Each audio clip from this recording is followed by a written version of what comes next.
crowds ablaze, moments that steal the mundane days. No fear, no hold in this maze. Reach the peak of these wild days.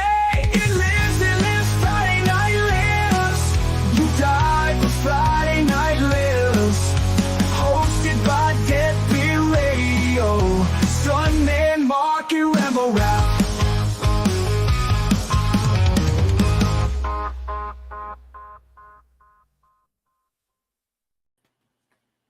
Greetings. Will the microphone work? Will it hold up? Who's to say?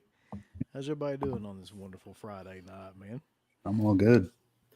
Doing well, can't complain. Justin Smith, there's no hopefully about it. This mic is going to fuck up. I already can tell you that right now. It's just to what extent that it fucks up that is the key question here. But for now, it works. So, yeah, man, this is a bit of a different kind of thing that we're going to do because we did every year of the 80s and the 90s and picked our favorite films. And now we're going to do just an overview of the worst films, 5 films from the 80s that we would consider the worst film. I think this was actually harder than finding the ones that were the best, like going through all those years. Finding 5, because even with the films from the 80s, even the really horrible ones, like I get some sort of enjoyment out of, like for some reason, like a lot of people were bringing up like Leonard Part 6 and stuff. Man, I used to watch that movie like crazy when I was a kid. I can't even fucking lie. And when you're 5 or 6 years old, like you think that's killer, like you don't understand how stupid it is until you get to be like, older. So I can't even say that would be like one of my worst movies of the 80s. So my worst movies of the 80s are going to be fucking hilarious to you guys, I'm sure. But I really just looked at it like films that I just detest and don't watch anymore, things like that, and will not watch. I don't know how you guys did it, but that's how I did. Same. Yeah, I don't think maybe some of these are necessarily badly made films, but they're definitely films I hate. I'll put it that way. So let's see. We've Leonard Part 7. That would be a good one. A couple things I want to talk about before we get started, and then we'll do like a roll call of who's in the chat and everything. But Sure. I don't know if you guys are aware of this. I'm aware of it because I'm in Kentucky, but Scarefest is going on this weekend. Scarefest is the biggest like horror convention in Kentucky by far, and it's in Lexington, which is like central Kentucky. So I really enjoy that show, and I go there every year. This was the first year that I can ever remember that it sold out. Like Saturday is sold out completely. I don't think that's ever happened. It's Clive Barker's final convention, supposedly, but that's like probably like a Kiss reunion tour or something. You know what I mean? Like he'll probably do a couple more. Yeah, I mean, he said that about the Days of the Dead show here, and then he pops up at Scarefest. So wouldn't surprise me if he did more shows. I was going to ask you if you were going. I mean, it's a stacked list. It's pretty good. You can see your old pal Tiffany Shepis, and it's a lot of people. I am actually going to that show on Sunday. Oh, cool. Okay, cool. I just feel like, man, I don't know exactly how to say it, but I feel like conventions are kind of ruining. Like new conventions are kind of killing the whole vibe for me nowadays. And I know that we've talked about this a million different times, but this year I'm looking on that Facebook page and they've got like vouchers now. Couple different things that I saw that I was like, we're going way off fucking rails now. We're out in the road with some of this stuff. They have vouchers now just for like autographs. So in other words, you have to buy a voucher just to get a specific autograph, and those vouchers like sold out pretty much immediately. Mm-hmm. If the Wait. vouchers were like like a 2-page like printout that was like, hold on to this because like this is your thing that you can buy a ticket Mm-hmm. to, and I'm like, why the fuck? That's like why do you need that extra step in the middle of that? I don't understand That's what I was going to ask. the voucher system. But another thing they started doing, and I was laughing my ass off about this when I saw it too. There was a bunch of celebrities that had like all their prices, and I'm going to get to that in a minute because I've got a spreadsheet of what all their prices are here at the show. Oh, great. But they had, beside their pricing, there was another little thing that was set up, and it said like CA, and I was like, "What the fuck is that?" CA $10. You can have, for the eBayer that's constantly on the go, I guess. Now you can get your autograph immediately certified authentic for $10 extra at the Wow. table. I suppose it was only a matter of time before that happened. I mean, Ain't that killer? what the hell? That's where we're at now, man. So that was the first time I'd ever seen that. And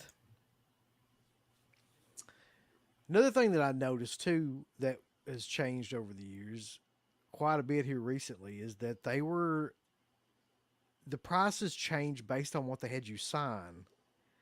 So if you sign an 8x10, several of these guys would like charge you like $50 or $60. If you brought your own item, they would charge you like $70. I have no idea how that makes any sense.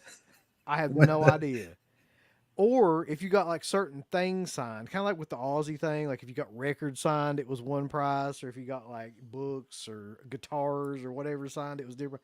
Same kind of thing.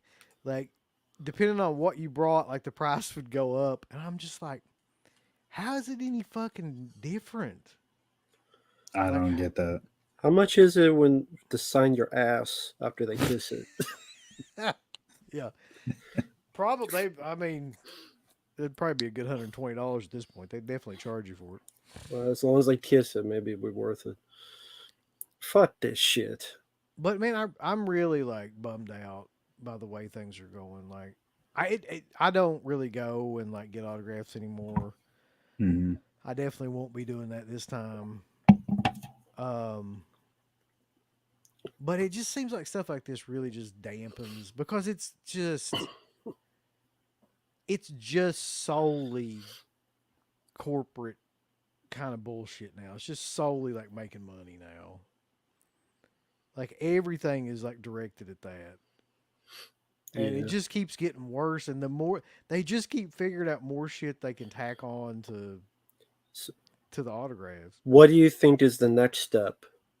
If you had a guess. I don't know, a breathing fee? I mean, what? I really don't know what they can do. Yeah, they're charging like $40 to $50 for selfies at their table. It's like you literally don't, and I bet they don't even get up. I bet they just fucking like sit there. It's like you don't even have to do anything. Some of them don't get up at all. They just sit there. What are we doing? Selling our soul. What the fuck? What if they do it like you pay to get into the convention, but then you got to pay to get into each booth and then pay for an autograph, whatever. Well, it's worse than that though. So you got to pay to get into the show. Mm-hmm. Now you got to get a voucher to even buy an autograph. But what does that do? The voucher is that the voucher apparently guarantees you an autograph, I guess, because there's only a limited amount of autographs. But I don't know why you need a voucher. Why would they just not count the fucking people? How's there a limited amount of autographs? If they sign enough, their hand falls off or something. Like, what the fuck does that mean? It's just gotten out to, you know what? It reminds me of like what it must have been like when like for like real punk bands and shit when like Green Day came out. They just were kind of like, oh fuck. So this is like what's really popular now. This is gonna ruin like everything that we used to like. I swear to God, I get the same kind of feeling. It's like, this is not what this shit was really supposed to ever be about. No. And now it's like that's what it is. Now it's like Comic-Con. It's Yeah, pretty much. completely Yeah. like that now. And I just fucking hate it, man. And I don't care like if people don't like the fact that I bitch about it. I don't fucking care if it bothers people, if they want me to be more positive about it or whatever. There's nothing really to be positive about like these celebrities. Now, that being said, I still go to that show because, and I go every year, and I don't buy autographs and things like that. I just usually Mhm. go and walk around, and occasionally, if there's somebody there that like is reasonable and that I want to get on something, I will. But like, number one, I'm not waiting in line for 2 or 3. That was another thing about this show too. They had people outside like waiting for like 2 or 3 hours just to get in the building. The line was so long. I'm not doing that. I'm too fucking old to do that. I'm not. I'm not waiting in line for hours to get somebody's autograph. I'm not waiting in line to get into a building. I'm not. Uh, Photo ops is the other thing. So it's bad enough that you pay all this fucking money and all this other stuff, but the photo ops game at this point has gotten fucking crazy because now it's not just like a photo op with one person. You can get it with the whole cast if you want to pay like your rent, you know, Yeah, your mortgage. like $200 or $300. I've seen it go as high as like 700 to 800, and it's for actual people like in a movie, in the cast, the director, all that. But I mean, then like you think about paying that, and then what if you wanted to get it signed or something? Like that's another couple $100 right there. You know what I mean? Like this voucher thing is crazy. This is so not what conventions were years ago. I mean, do you It feels soulless. It just do you ever feels think that it'll turn people will get turned away? Like they'll get to no, the point where you are now where they no, just won't. No. no. I used to think that 10, 15 years ago, Mark, but Hmm. like at this point, I've just come to the conclusion that like just like the hippies, everything got co-opted now. You know what I mean? Like it just all got co-opted into a big corporation and Yeah. everybody's just okay with it. Yeah. Yeah. Because the young kids don't know any better and the old people are just fucking so OCD that they want to just keep collecting all this shit. And like Yeah. nobody has the balls to say anything about it really. And the ones that do get shouted down by a bunch of assholes that are like, you know, how dare you Hmm. talk about this show? Like, you know, these people come out here and it's not that bad and yada yada yada. Every time I go on any message boards or like anything like that, or not message boards, but like Facebook posts about people having complaints and stuff like that for Hmm. conventions, there's always another group of people that shout them down for having complaints. Like they're like, you know, the staff was really rude at this one thing. It's like, I didn't fucking notice any kind of problem. Like maybe you're just a fucking pussy or something. It's always the same kind of shit. And it's Yeah. like, I fucking hate it. Now, all that being said, I walk right past those fucking people. I walk right past them. I walk right past the photo booth, the photo ops, the fucking Uh-huh. all that bullshit, and the celebrities, and the cars, and whatever else kind of nonsense, the carny shit they're trying to like push. Yeah, like I don't even bother with photo ops anymore. That was a 1 or 2 time thing that I did, and I'll never do it again. It's not so much even the price; it's just the whole process. I mean, does it really matter? Now, sometimes I've been lucky enough to get like photos at the table. Like, there's a couple people where I've walked up to them and there was nobody there. I'll strike up a conversation and I won't even buy anything like off the table. I won't get anything signed, but we'll just be talking and it might actually be a good enough conversation. Like, hey, you want a photo? I'm like, sure. But that's Yeah. so few and far between, that kind of experience. So it's I like, think I saw one guy at that show that was mhm, listed as like a free selfie. mhm. And of all people, it was fucking Doug Bradley. I was like, he Wow. probably should Okay. charge, you know, Yeah. Yeah. compared to some of these other people. But like, man, some of these prices, I'll go through them. I mean, these are the prices are somebody had gone around and basically made like an Excel spreadsheet of like the prices from the show, okay? And Mhm. that's what I'm going by. So if this is fucking wrong for what, because they change, by the way. like when people get there, they can choose to just bump their prices up if they want to. I don't think the prices that I'm going to tell you are going to be any lower. If anything, they'll be higher. So, okay. I'll show you what I got here real quick. Jesus Christ. Okay. So, and this is, I just look at this and it makes me want to fucking punch somebody. This is somebody's spreadsheet. As I said, it's listed on the Facebook page under the Scarefest fans Facebook page. So if it's wrong, I apologize. People that are at the show are the ones that are contributing to this for the price list. Alex Vincent is $60. Okay. Okay. Chris Sarandon is 80. Somebody put Christina Lease is 608. It's Christina Lease is actually $60. Christina Lease was in Child's Play 2 for anybody that's she's Don't remember. She's $60. Clive Barker is $90, which I think is relatively fucking cheap considering this other shit. Mm-hmm. Daniel Harris is $80. Sounds about right.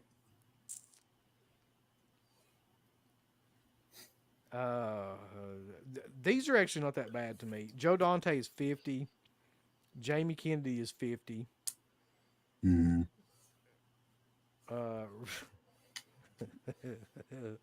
Scott Taylor Compton is 60. Scott Taylor straight out of Compton is more than B-Rad? Get the fuck out of here. Tyler Main is 50. Warrington Gillette is 40. The cheapest autograph on here is $40 for any of these. Anybody. And then when you get to selfies, like Daniel Harris's fucking selfie is $60. I'm just curious, and I gotta ask because I saw him on the guest list. How much is Adam Green? Oh yeah, he's not on here. I don't think anybody went up to his table. Got it. He's really not on here. Oh man, they don't fucking have any idea who he is. Okay, let's see here. Actually, somebody just asked in here how much like Adam Green's was. Let's see. There's a spreadsheet. I think that was a spreadsheet I was just reading off of. Yeah. I feel like there should be more people than this on it, but there's only like 40 people. There's like 90 people at this fucking show or something crazy. so it's crazy. Felissa, okay, here we go.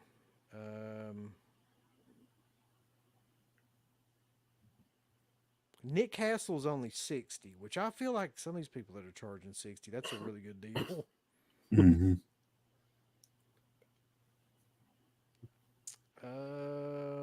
But yeah. What about Billy Zane? I saw he was on there. Billy Zane's 50. I do know that. Okay.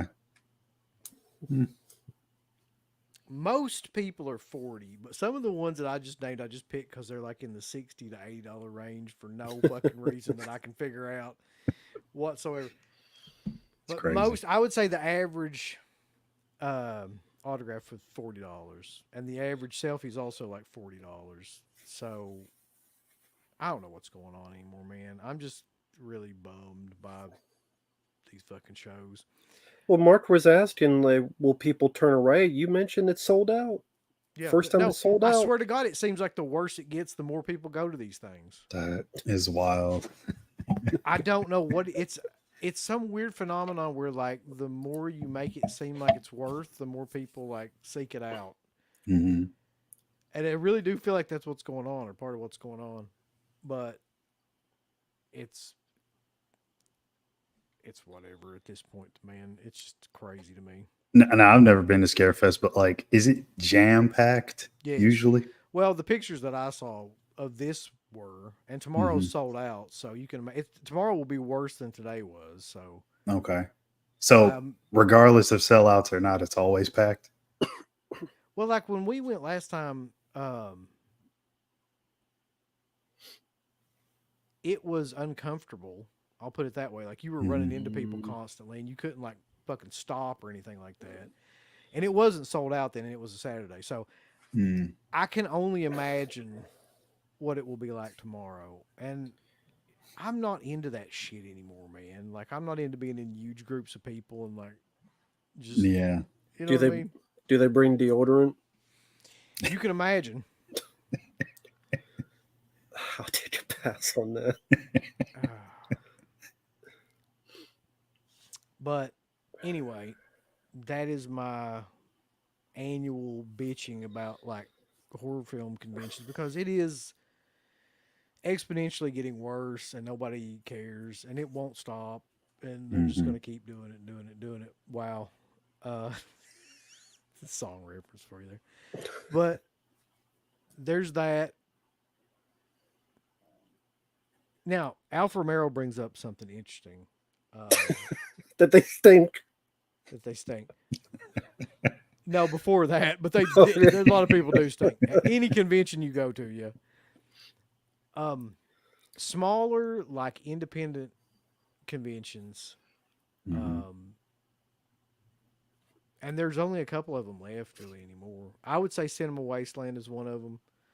I don't like particularly that show or anything, but like it is one of like the last truly kind of independent style conventions. Living Dead Weekend is one of them. But they're few and far between, man. Most of them are swallowed up by these giant fucking shows now that I don't know. Anyway, and that one's always on location, right in Ohio, right? Cinema Wasteland. Yeah, where is that one at? I'm pretty sure it's Ohio or Toledo, I think. Wait, your voice went out. Yeah, he's mute. Yeah. Yep, no. Yep, it's bound to happen. Yeah. All right. I Can you hear hear it. me? Yeah. Yeah. Do I sound like a robot yet? No. No. You sound robot. good. That's bound to happen. So it's for some reason, it's got to be a connection issue. It's losing the connection of my mic somehow or another.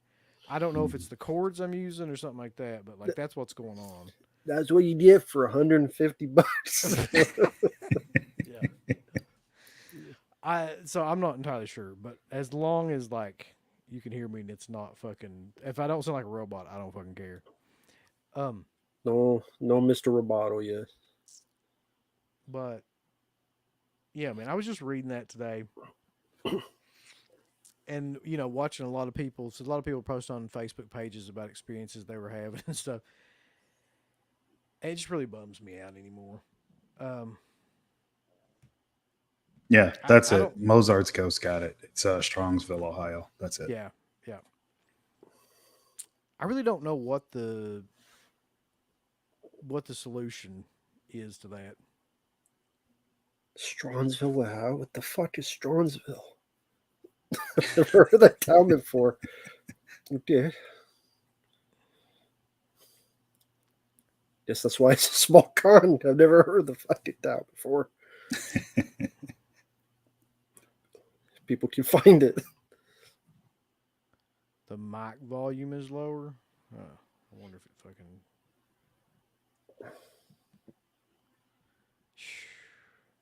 It's constantly gonna be something with this shit. I'm gonna tell you. Hold on one second. Y'all talk amongst yourselves, and I'm gonna fucking throw this thing out the window real quick. Sure.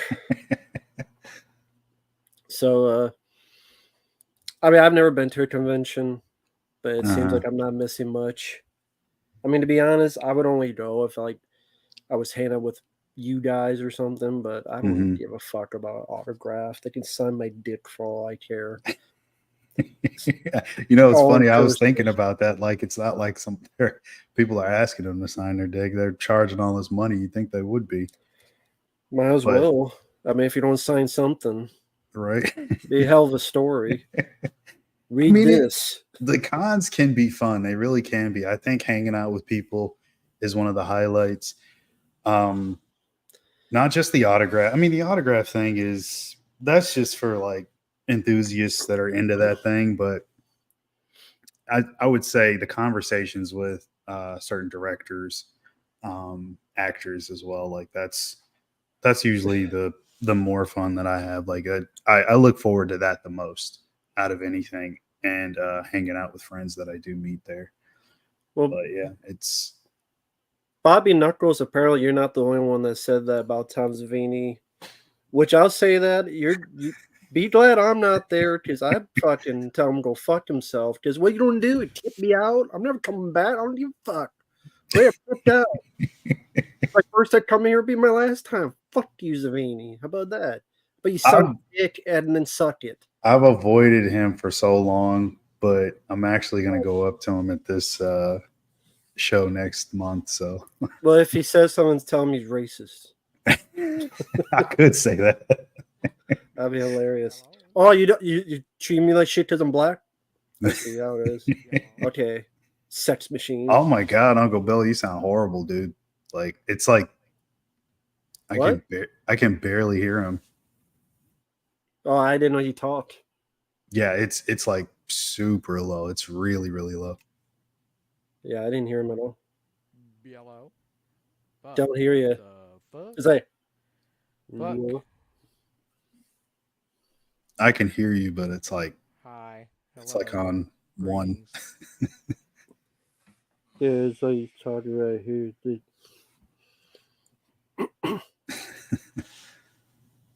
Damn. Well, fuck.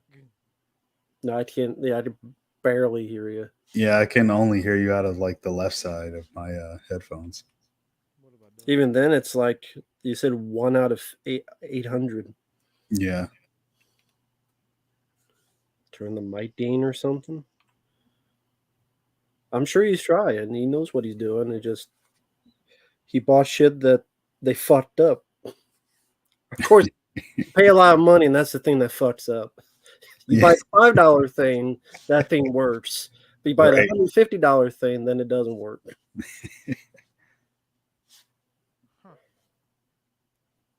Oh wow.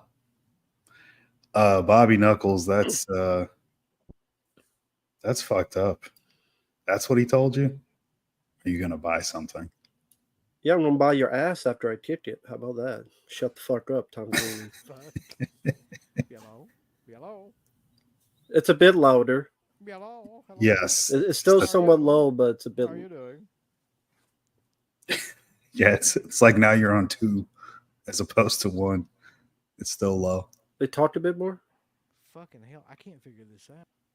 Yeah, it's like 4 out of 10. Fucking shit, dick, ass, Yep. You're getting louder. pussy, You got it.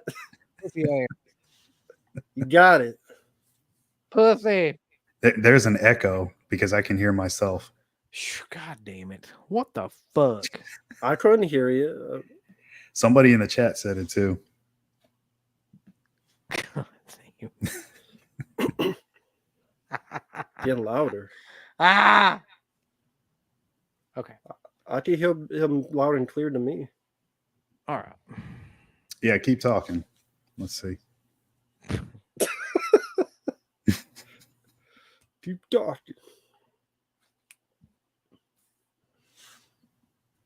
Well, fuck. I don't know what it is. Wow, I don't hear any echo or anything. I don't know what it is with me. Yeah, I didn't hear anything just then. Echo. Bill, he sounded perfectly to me. The fuck is this fucking motherfucker doing? That's the thing. You sound perfect to me right now. Yeah, you sound good now. Fuck. What about now? Even Go. better. Turn my headphones up.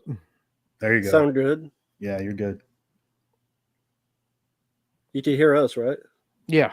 Okay, cool. Cool. So Right. why is this fucking thing? It's not registering my voice though. I don't know. It's possessed. What the fuck is going on with this fucking thing?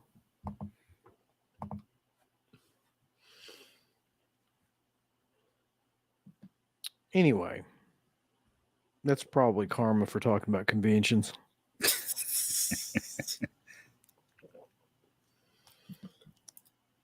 Well, fuck conventions. Now, microphone, you start working. Come on. Let the camera be on me. Leave Uncle Bill alone. So, can y'all hear me okay now, though? Loud and good. clear. You're great. Okay. So, I took this off. So, I don't think it'll fuck up again. This is disconnected now. Hmm. Okay. I have no earthly idea why the fuck it's doing what it's doing. I will either do more research on it or I'll send this damn thing back. But we'll see. Okay. Okay.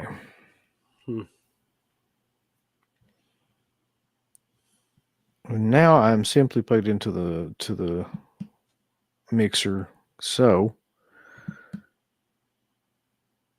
I hope it does something.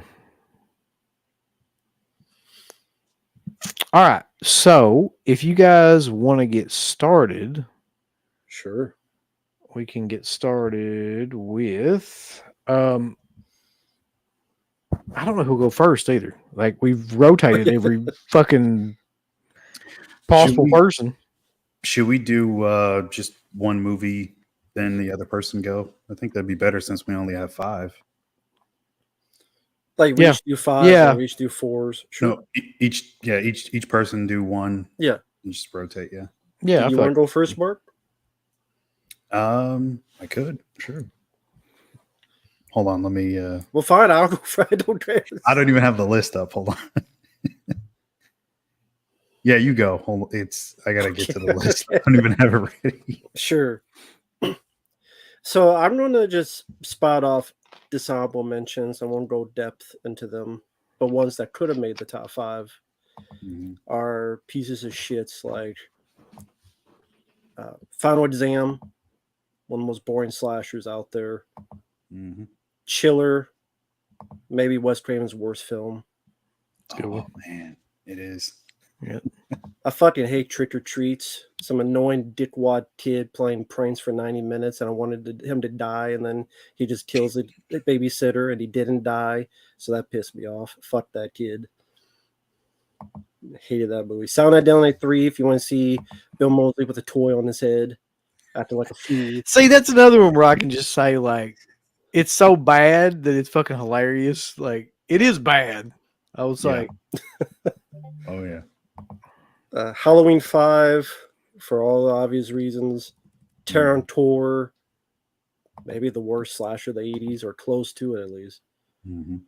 At Horror House on Highway 5, I was going to put on there, but I did not remember what the fuck happened in that movie, so I could talk about it. So is that the dead dudes in the house, aka like someone has like a Richard Nixon mask or something in it, and that's the one Vinegar Syndrome put out, if I'm not mistaken. That's like a trauma movie. Oh God, figures. That fucking fit. And there's others, but okay, number 5, I pit The Telephone with Whoopi Goldberg.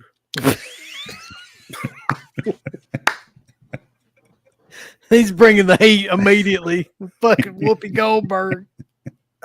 This is such a. It's literally her in an apartment, the entire movie, just talking on the phone, doing bad stand-up act, like pretend to be some kut show host, nee, and then speaking like a fake Asian accent, and it's like nee, like she'll say something, and it results in the phone never worked. She's crazy. She kills someone, and then she stars talking on the phone again.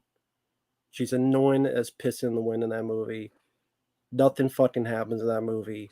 It's a piece of shit. If you don't like Whoopi Goldberg, you won't like the movie. If you did like her, she's never funny. It's literally like a play because it's all in one apartment.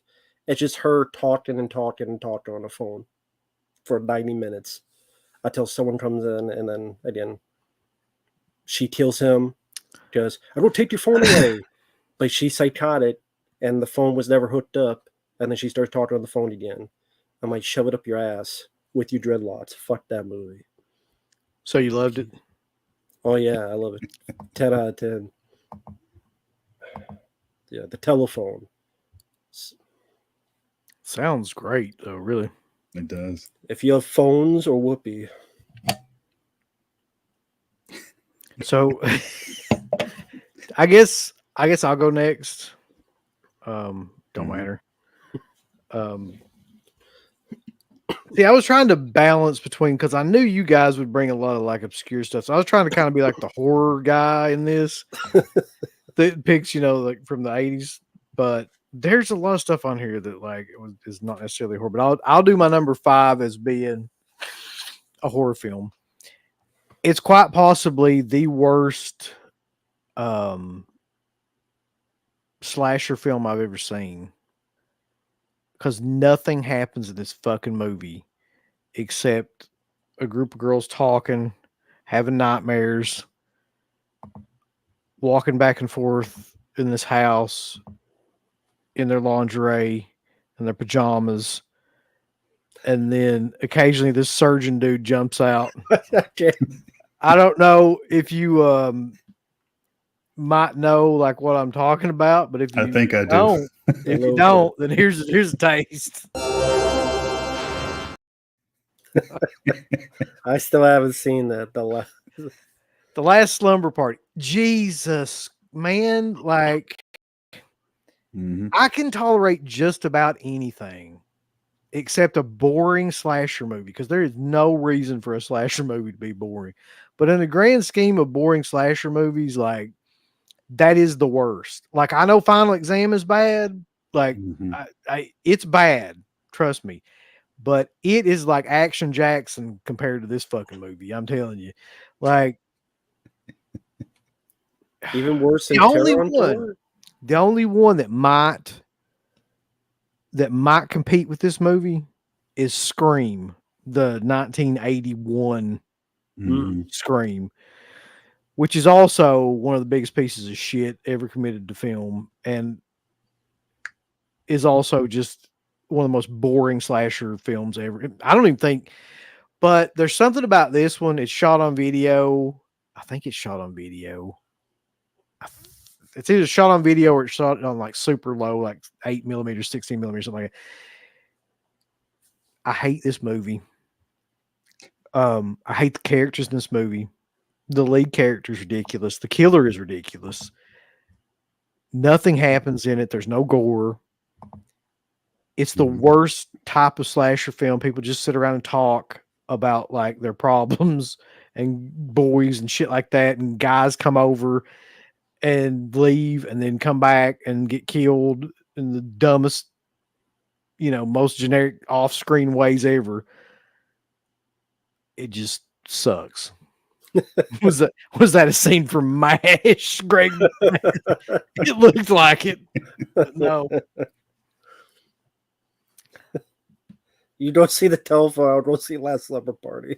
Dude, let me tell you something, Bobby. Popcorn is like Commando compared to this movie. Like you Okay. You have it. That must be bad. Jesus. If you I almost want to request that Rambo watch it, because I didn't know you'd never seen it.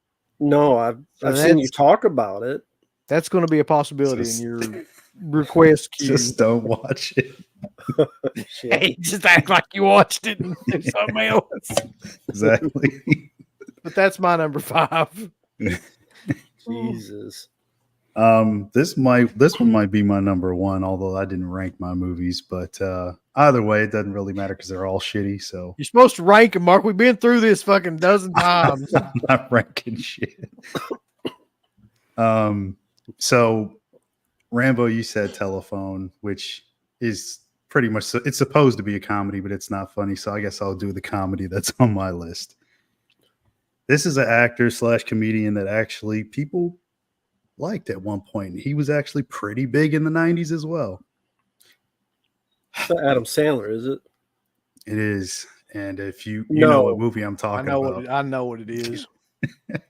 And I blind bought this movie on VHS because if it is, you're still my number 4. Okay. Oh no. Go ahead, go for it. Is it what I think it is? Going overboard. Yes. Oh my god. How the hell of all the movies? That's what I was telling you. I think we're gonna have some of the same stuff on the list. Like it's I don't have that on my list. I was going to tell you, Okay. but I knew that was the movie because that's the only 80s Oh Adam my Sandler movie God. that sucks that bad. Yeah, I can't believe they spent $800,000 on this piece of shit. I mean, so he's on a cruise ship. He's trying to be a stand-up comedian, and there is not one funny scene, not one funny joke. And you have capable actors in it. You have Billy Bob Thornton. He's in a small role. I believe Billy Zane is in there as well. Yes, Teen Neptune. Dude, it's literally the worst shit ever. I broke the tape. I destroyed it and threw it in the garbage. God. When was this? Like around when you In the broke- 90s when I got it, because I was like, oh, this is like, an undiscovered gem. I've never heard of this. You go to the video store, you just blind buy something. Never again will I ever watch this. It was so fucking terrible. But yeah, I mean, he's on a cruise you're ship right. and he's a You're not stand-up wrong. comedian, and there's no comedy in it. I don't even understand like how it got greenlit. Like, it's the worst ever. So But you're yeah, telling me, Man. you're telling me that movie it has to be the worst Adam Sandler movie. I had There's to look there's it a up. lot to choose from in bad Adam Sandler. I had movies. to look it up. It's rated 1.8 on IMDb. Yes, and it deserves Yeah. it. It does. Yeah. I mean, I'd give it a 0, but that's just me. I don't mean, know I'll- if you could rate stuff at I'll 0. talk about it later when we get back to me, but it's one of Please. it's one of the Bill- worst comedies I've ever seen. Feel free to tear it apart even more. Holy shit. Okay. So that's your number 4. His 5 5, sorry. and my 4. Okay. So, it is back to me. I forgot. Yeah, I was going to say, yeah. Okay. Just keep it going. Number 4 is Going Overboard. I see. I forgot. I didn't want to talk about the movie. Literally, the beginning of the film tells you why they made the film. They got a cruise ship. They wrote it in 3 days. They filmed it in 6 days, and apparently they got the wrong lens to make the film. So there's literally parts of the film where over here is like a black thing in the corner because they got the wrong screen. I mean, the wrong view lens. And It's killer. like he said, it starts with Burt Young from Rocky as Mhm. General Noriega watching porn. And then later on, he's watching the film that we're watching for some reason, which I don't understand why. Adam Sandler, like you said, is trying to be a stand-up. He wants to kick this guy out who is the stand-up. Mhm. The cruise they got was a Miss Pageant. So once in a while, the movie stops, and the Miss University pageant ladies will literally just look at the camera and say, what would you do if you won this? And just talk to the camera as if they're part of a pageant that has nothing to do with the movie. It's just like part of their 6-day filming to have this. Billy Zane, for some reason, is in it as the god of the sea, Mhm. wearing a cheap $5 outfit. The dialogue. Hey, right now, if you want to pay $50, you can get Billy Zane to sign you a copy of Going Overboard Oh and my Scareface. There are times where the dialogue is like, this guy says Agent Orange is bad, but at least you have an agent. And God, I'd forgotten. That's fucking brutal. That's also who's in it. Peter Berg is in it as well. as an agent of this rock star, and there's a band called Yellow Teeth, and their hit song is "I Want to Slap Your Cat." Mm-hmm. Fuck that movie. Sounds like something, yeah. One of the worst movies, one of the worst comedies I've ever seen in my life. It was. It really is.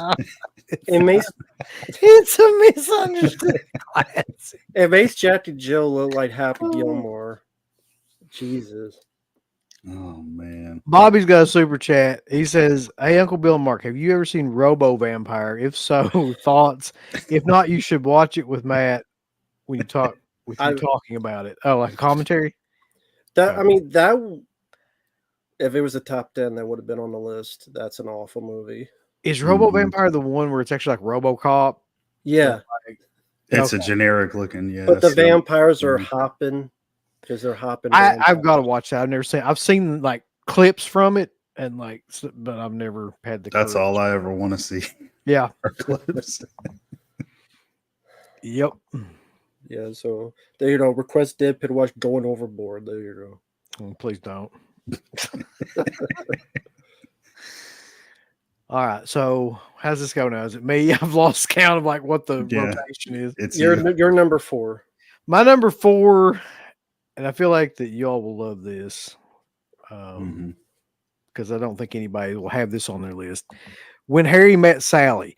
Fuck that fucking movie. Wow. I hate that movie. Let me tell you something. Wow. Let me tell you something right now. Look. Wow. That movie is responsible for every piece of shit romantic comedy that came out for the next 20 fucking years because of that stupid ass movie. I fucking hate romantic comedies anyway. I fucking hated Billy Crystal in that. I hate Meg Ryan just in general. That's something we haven't ever talked about before. I really do fucking hate Meg Ryan too. Like, she's a piece of trash. Like, she just can't fucking act, man. And like, do you ever be sitting around the house and be like, I really want to go back and watch When Harry Met Sally again? Does that thought ever enter your fucking mind? No. No. That's exactly right. It doesn't. It's one of the worst goddamn. It's so sappy and fucking just.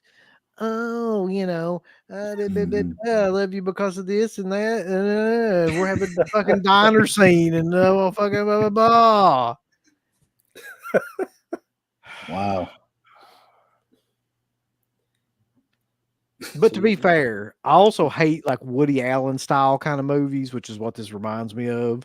Like those just kind of those comedy style, like quirky fucking hoity-toity suburban fucking urban, like, you know, whatever the hell kind of comedy that is. I hate that shit. So do you like Notting Hill?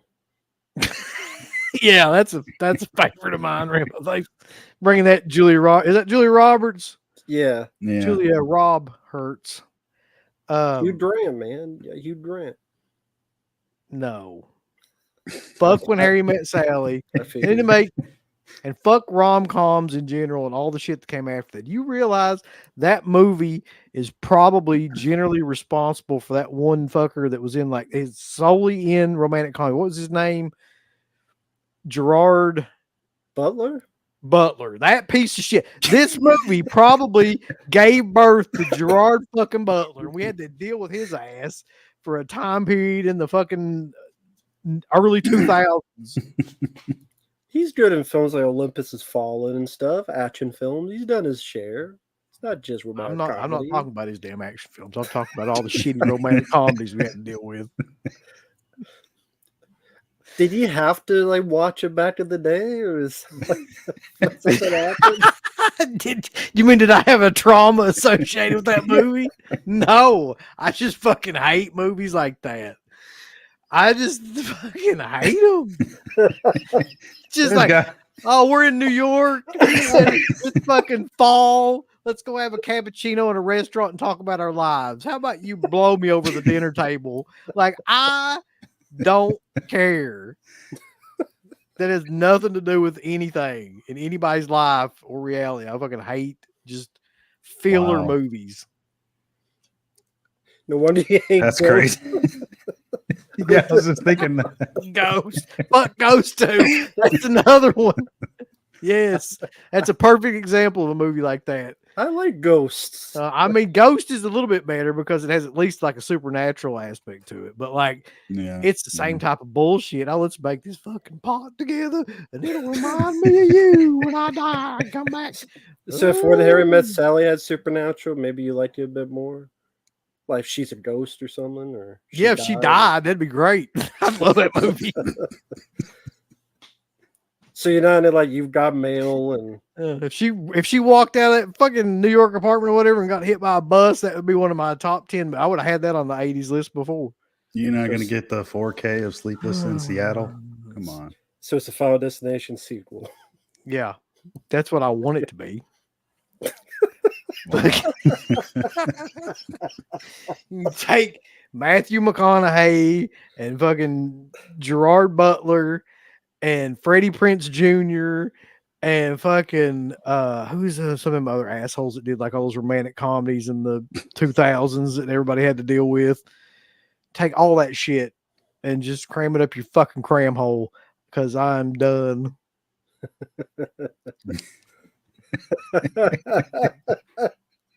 What about 40-Year-Old Virgin? That's a rom-com technically.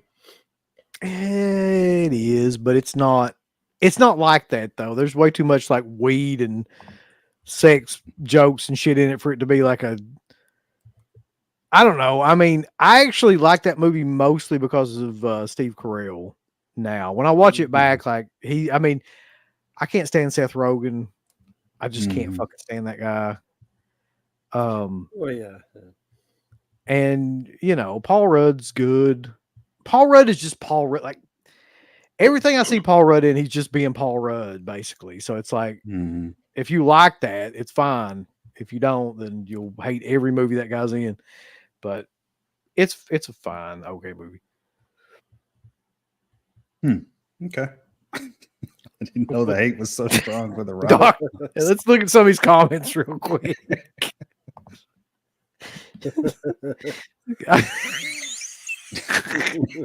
Yeah. She gets hit by a bus in the Nick Cage film. That's true. Yeah. City of Angels, yeah. Yep. That was my favorite part of the movie. I laughed throughout that. I hated kid. That's right. Everybody get it out.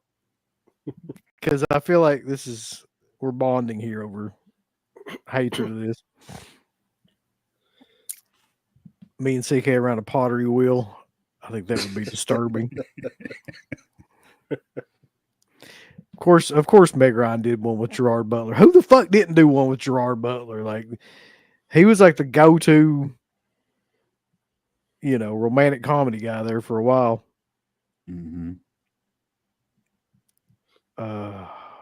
Gothic Rose says he or she can't stand Woody Allen films. I agree with that. With what? Woody Allen movies or rom-coms? Did you say Woody Allen did movies? Yeah, Woody Allen, yeah. I don't like Woody Allen movies. Fuck him. He's a dickhead.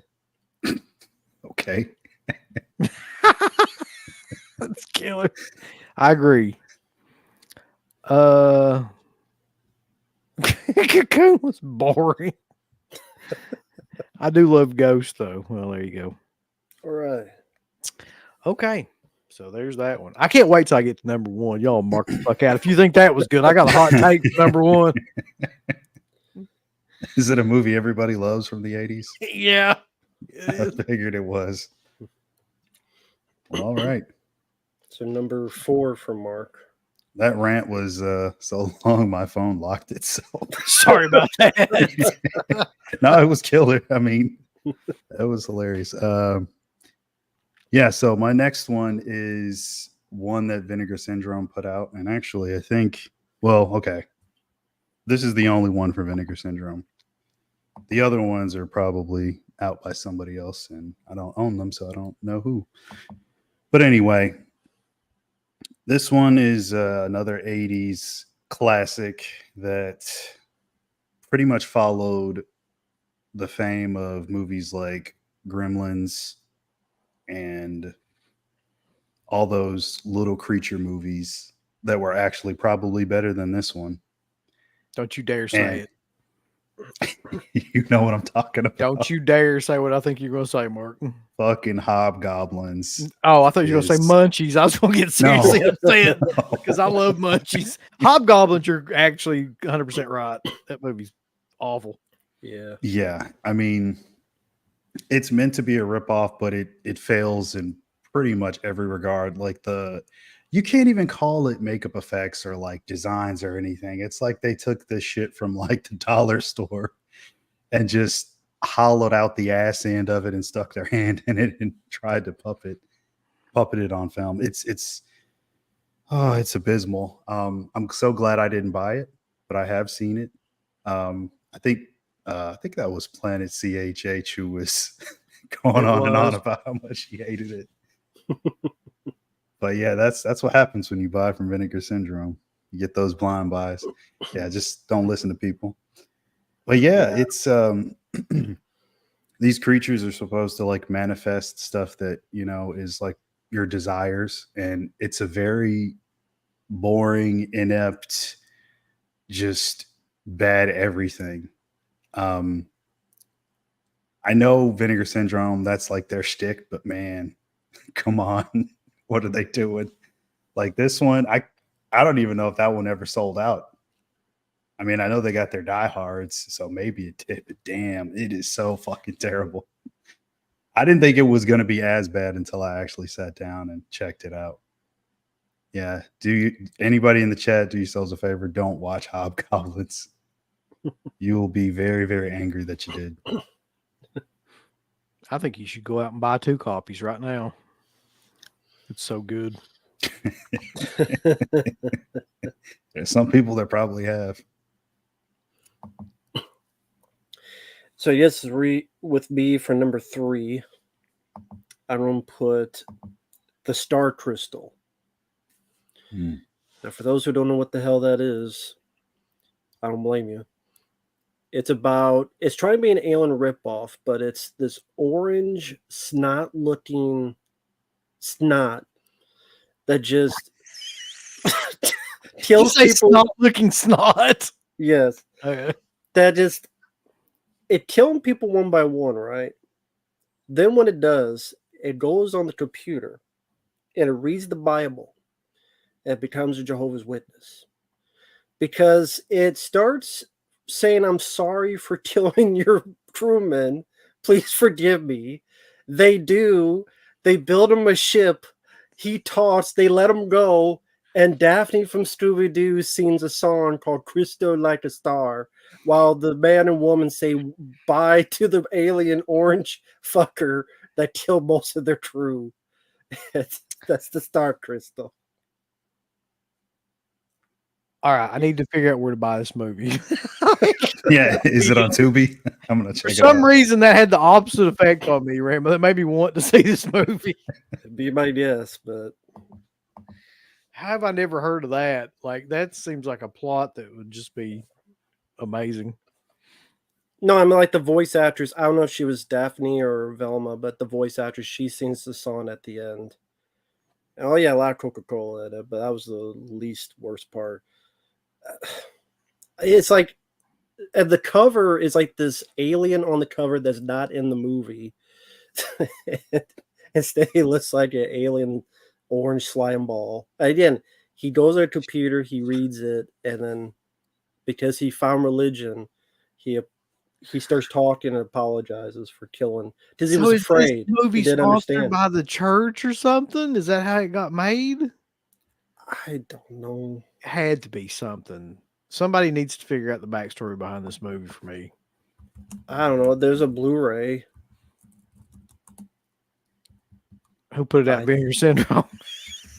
like something put out. No, either them or Severn. Yeah. I can't remember who put it out. I don't know why they did either, but yeah, that's the movie. I don't know what else to say. I hated it. I mean, you've said a lot. I'm going to buy it immediately. Good luck. You sold me on that one. Yeah, it's on Blu-ray. I don't remember who the hell put it out, but it's on Blu-ray. Go figure. It's like the worst Alien ripoff I've ever seen. It's like the aliens, like its head's trying to be ET, but it's like orange, and you kind of see through it, and the rest of it looks like snot. So Mhm. it's Terrible. sucks. All right. How's this going now? Where's it going? I did my number 3, so you're number 3. Mm-hmm. Rambo, I don't know how you're going to feel about this one, but it is Okay. my number 3, and it just is the way that it is. Sure. I think you'll take exception to this for some reason, but we'll see. Sure. My number 3 is Rhinestone. I agree. Yeah, Listen. I thought about putting that one Fucking on. film's awful. Listen, man. Drinkenstein. What the fuck? Like, in a million years. Why the hell would I take exception to that? I don't know, because you like Stallone. I figured like that maybe a secret. No, Enjoyed that movie or not something. that one. But like, who in the hell like casting that movie was like, okay, we got Dolly Parton. That kind of makes sense. We're gonna make a comedy out of this. Who can we get to play opposite her? Sylvester Stallone. We'll have him fucking sing and stuff too. That'll fucking put asses in seats. Bob Clark. It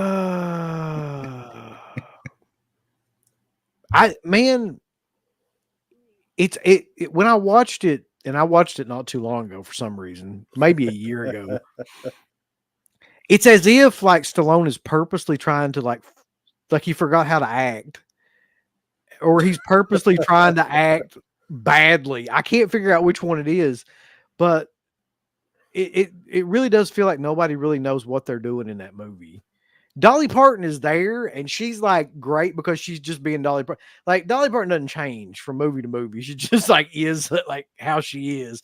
Yeah. But Stallone looks completely lost in that movie, man, and he's just—it's not funny. It's meant to be a comedy, but there's nothing funny about it except like how bad it is and like how the situations that they're put in. But dear God, yeah, I watched it when I was a kid too. People are saying they used to like grow up. They were growing up watching it and singing the songs and shit. It's like, yeah, I did too. But like when you go back and watch it now, you are mesmerized by how bad Stallone is in that fucking movie. It's crazy. Like, anyway.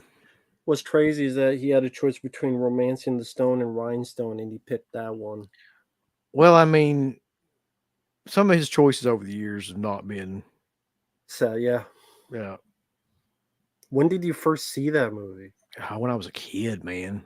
Like, Did you hate it real as a kid too? No, I mean, I think I was what it was one of those things where you don't really hate anything when you're a kid.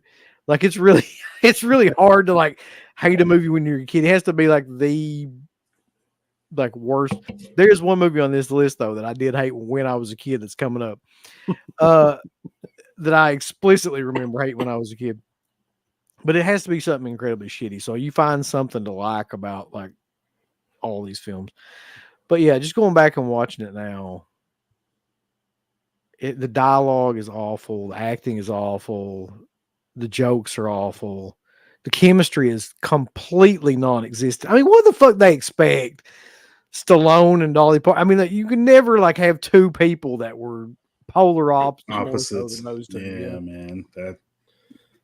Whew. Are Yeah, you like I said, that one almost made my list too. But Are you surprised Bob Clark did that? Because Bob Clark did the Death Dream and Black Christmas. Yeah, the thing about Bob Clark is like when he hit, he really hit, and when he missed, he really fucking missed. I mean, Baby Geniuses. Baby Geniuses. That's what always pops in my head. I don't know what the hell he was thinking with that. So I mean, Bob Clark, you got A Christmas Story, you got Porky's, you got Black Christmas. So like, I mean, he kills it. And then you got Blonde and Blonder and The Karate Dog and Super Babies, Baby Geniuses. So guys kind of all over the place. I don't even like the Porky sequels are bad too. So in his later years, yeah. yeah. But that's my pick. Okay. So March number 3. Again, a lot of these could be number one because they're just so shitty.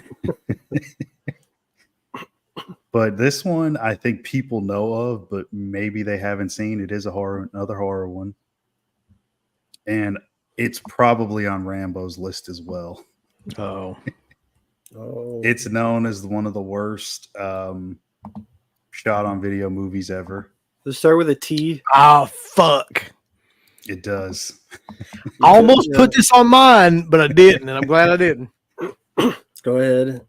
I mean, it's a movie where they used an actual hooker in the opening of the movie. Yeah, It's they like, did. that's just how they were doing business then. It's a film called Things. For anybody who has not seen it, Don't. avoid like the plague. Yeah.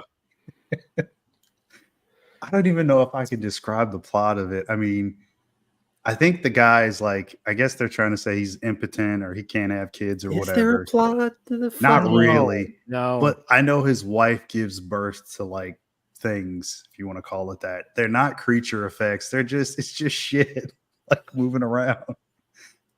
I mean, bad everything, bad blood. It's the fake blood is so terrible. I mean, it's like people mixed ketchup and water and just squirted it everywhere. Everything. Well, the budget is like so non-existent in that movie that's it's Mhm. almost impossible to watch. Like It is. I watched Necromantic the other night, Mhm. and you can tell that movie has zero budget, but like he did stuff with it. You know, like you Mhm. can see like that he was creative, I guess is what I'm trying to say. Even though that movie is insane. And I mean it's fucking crazy. Mhm. But at least he was like trying to do some things and you know, without a budget being creative. Oh, you mute. We can't hear you. That's weird. He doesn't even have the thing on. But what are you saying about Mark? Things, Mark. Yeah, I mean, it's just bad everything. Like you said, it has an idea and there's not really a plot. You can't even call it dialogue. People just have reactions to different scenes oh my God. It's not really a movie. I can't even call it one. That's how bad it is. Yeah, it's probably the worst horror movie I've ever seen. Hands down. I mean, it's really bottom of the barrel. But that's another thing with me. Like, I don't like shot on video stuff. I just never got into it. I know there's a whole Mark niche fan base out there. I never fucking like that shit. I hate it. It looks like shit. And it's acted like shit, and there's no budget, and typically that's gonna equal shit. So yeah. So that's my take on things. Can you hear me? Yeah. Yeah, we Okay. hear you now. Yeah. So it just did the same fucking thing. So clearly we're not. It's not the. Okay. It's not the cloud lifter. It's got to be a short or something. I don't fucking care at this point. Anyway, I agree with you about everything you said about things. Like, it's a movie that I had to watch at least 3 or 4 different times just to get through the movie. Like, I was so bored and so just did not. You have to will yourself to just like get through it. Yep. Well, let's see. My number 2 is an E.T. ripoff, which is one of the worst films I've ever seen in my life. And that's a film called Newty. Nuki. You know, I did it all for the Nuki. What? The Nuki. I wish Fred Durst was in this. It would have been so much better. Oh, shit. To try to explain this film, Newty and his brother Miko are on a ship. They crash land. They get separated. Most of the movies, Miko in a facility hooked up while Newty landed in Africa. And from the editing doesn't make sense. The story doesn't make any sense.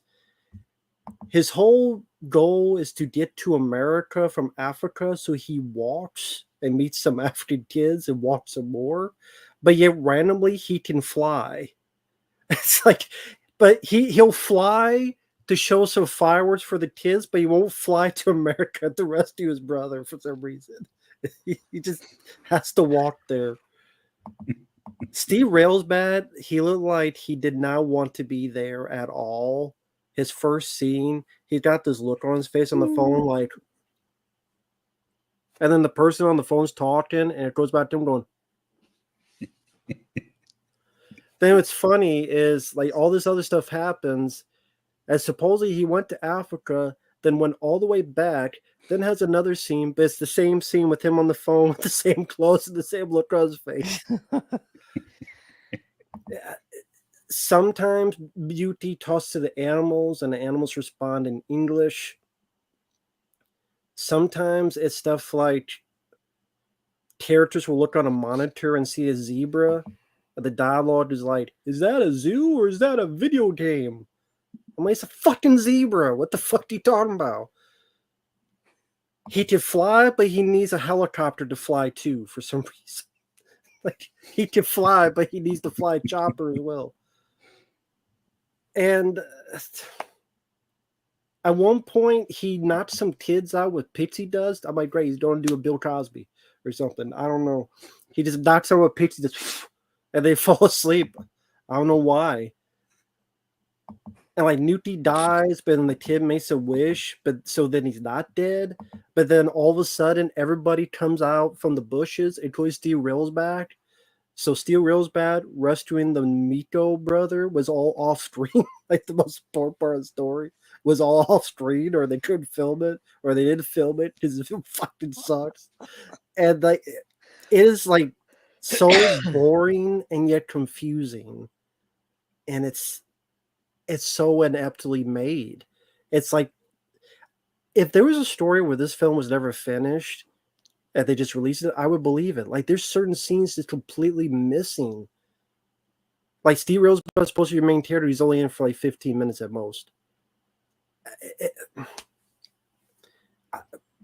It's horrible. The effects are horrible. And again, it is probably the worst.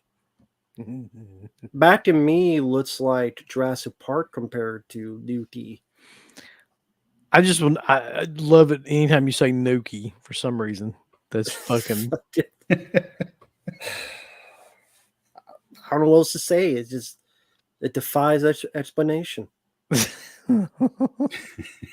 Fuck Nuki. That's a shirt right there. Fuck Nuki. Oh, I don't know if we can really recover from that, but Nuki. And Mark, you've seen Nuki? Because you're laying on your head like, yeah. Yep. It's so fucking I have not terrible. seen Nuki, but I would love to see it now. I forgot about that. I would have put it on the list that I remembered, but totally blanked on Nuki. Oh, good luck on seeing Nuki. I wait for the review. What the fuck do you do with it? Jesus Christ. If you do a review of it, Mark, you got to have that song playing. You got to have Limp Bizkit. Some variation of that. I should AI a version of Yeah. it and put it in there. Okay. Is that me now? Yeah, you're number Mhm. 2. My number 2 is the Garbage Pail Kids movie. Mm-hmm. Yeah.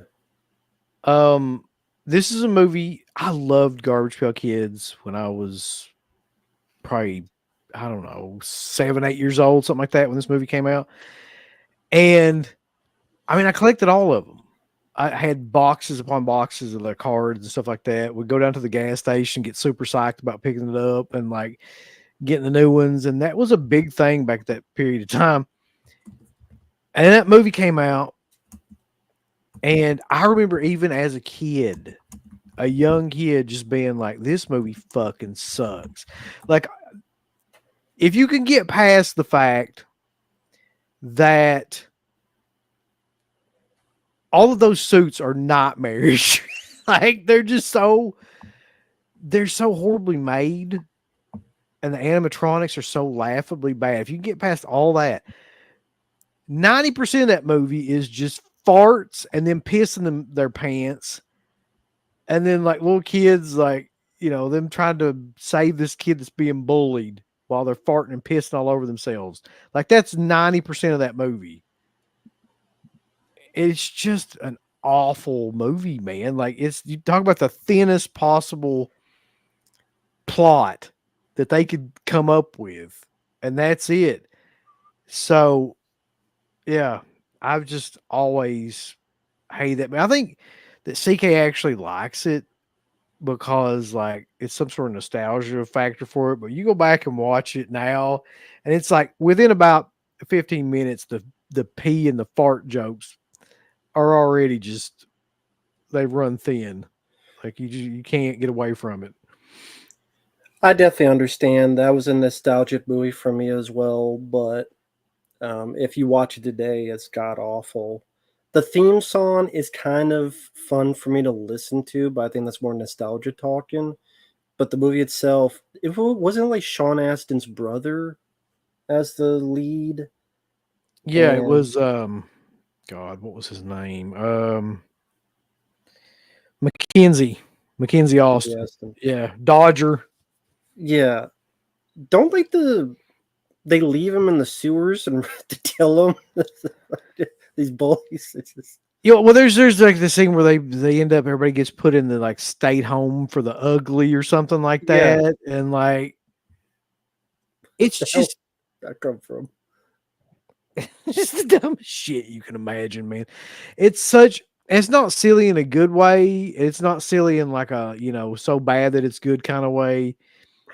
It's just poorly written, poorly designed. That's another part of it. Like the designs of the characters are just bad. And like I said, the animatronics are just horribly done. So it's got all that going for it.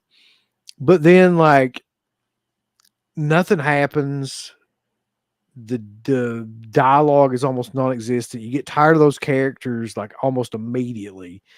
They're one note, all of them. Like one pisses on himself, one farts, one like blows his nose, one fucking falls over. It's like one's an alligator. Yeah. And it's clearly just, you know, I don't know what you want to say, little people in those outfits and stuff. So they can't do anything. Like they're supposed to be like fighting and all this stuff, and they're just falling all over each other because they can't probably see through those outfits. It just doesn't.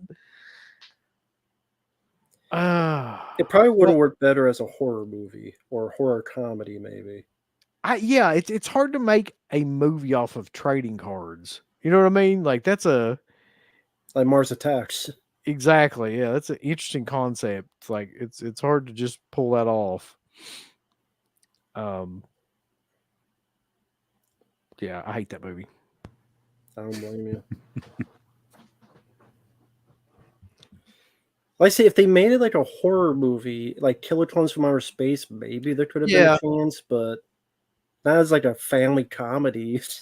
It's weird because did you say that? Because it is like the designs are kind of similar to Killer Clowns from Outer Space in terms of like the creature effects and stuff like that. But all of the really like good dark humor and stuff like that is lost in Garbage Pail Kids. Like that's all in like Killer Clowns, and all of the cool like, you know, gadgets and stuff that they use. None of that is present in that movie. There's no real reason to watch the Garbage Pail Kids movie. There's nobody to root for in it, and there's no like cool scenes or, you know, props or really anything. No, they make clothes. Yeah, that's right. I forgot about that. But yeah, that's their gimmick. They fucking are basically sweatshop workers. It's true. Ugh. Oh man. So this Mark, that's your number 2. Okay. This one is I believe it's in a double feature from Shout Factory, Scream Factory, whatever. Meant to be a comedy, but not funny. Has I believe it's Bo Derek, Julie Newmar. The old guy in it is, and Rambo, maybe you can help me out. You know the old guy in Last Action Hero, who's like the mob boss. Yeah, he was in Anthony Quinn. No, let me think. Either way, it's called Ghosts Can't Do It. You guys seen this before? What the fuck? I've heard of it. Yeah, What? Anthony Quinn. Yeah, I've heard of it. Okay. I've never seen it. Yeah. Ghost can't do it.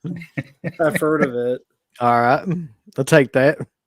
Yeah, What's the plot? so he dies. And he can't do it. Exactly. He can't have sex anymore. So Did Eli Roth see this? That's his inspiration for sure. Yeah, so Oh my I god. think hold on, I gotta find the tagline. I wish I had it right here. Hold on, let me see if I can find it. The tagline is the only funny thing, just because it's so fucking ridiculous. Hold on. It was something like only her desire can make him rise again. Killer. Okay. So yeah, I mean her whole thing is like she's supposed to like get somebody killed and then like his soul is gonna like inhabit the body and then he'll be able to bang her again. That's the plot. And meanwhile, he's like 60 something, she's like 20 or 30 something. So it's kind of a weird dynamic already with the age gap. And then just the plot itself is fucking stupid. So yeah, no good comedy, no good acting, ridiculous plot. It's really bad. I see some people in the chat have heard of it and some have seen it even. But yeah, it's it's got to go in there. It's just one of those comedies that it should have never happened. It seems like for sure, like the latter half of the 80s had all the worst comedies for some reason. I don't know why that is, but all of the ones that I did see, like when I was doing research for stuff that could potentially make the list, a lot of them were in the late 80s. You're right though. Like the late 80s were a dumping off point for like a lot of really, really horrible comedies. Yeah. Yeah. So, and it's got like that rated R like feeling to it, obviously because of the subject matter, but man, don't bother watching it. You'll hate it. Not one good scene in it.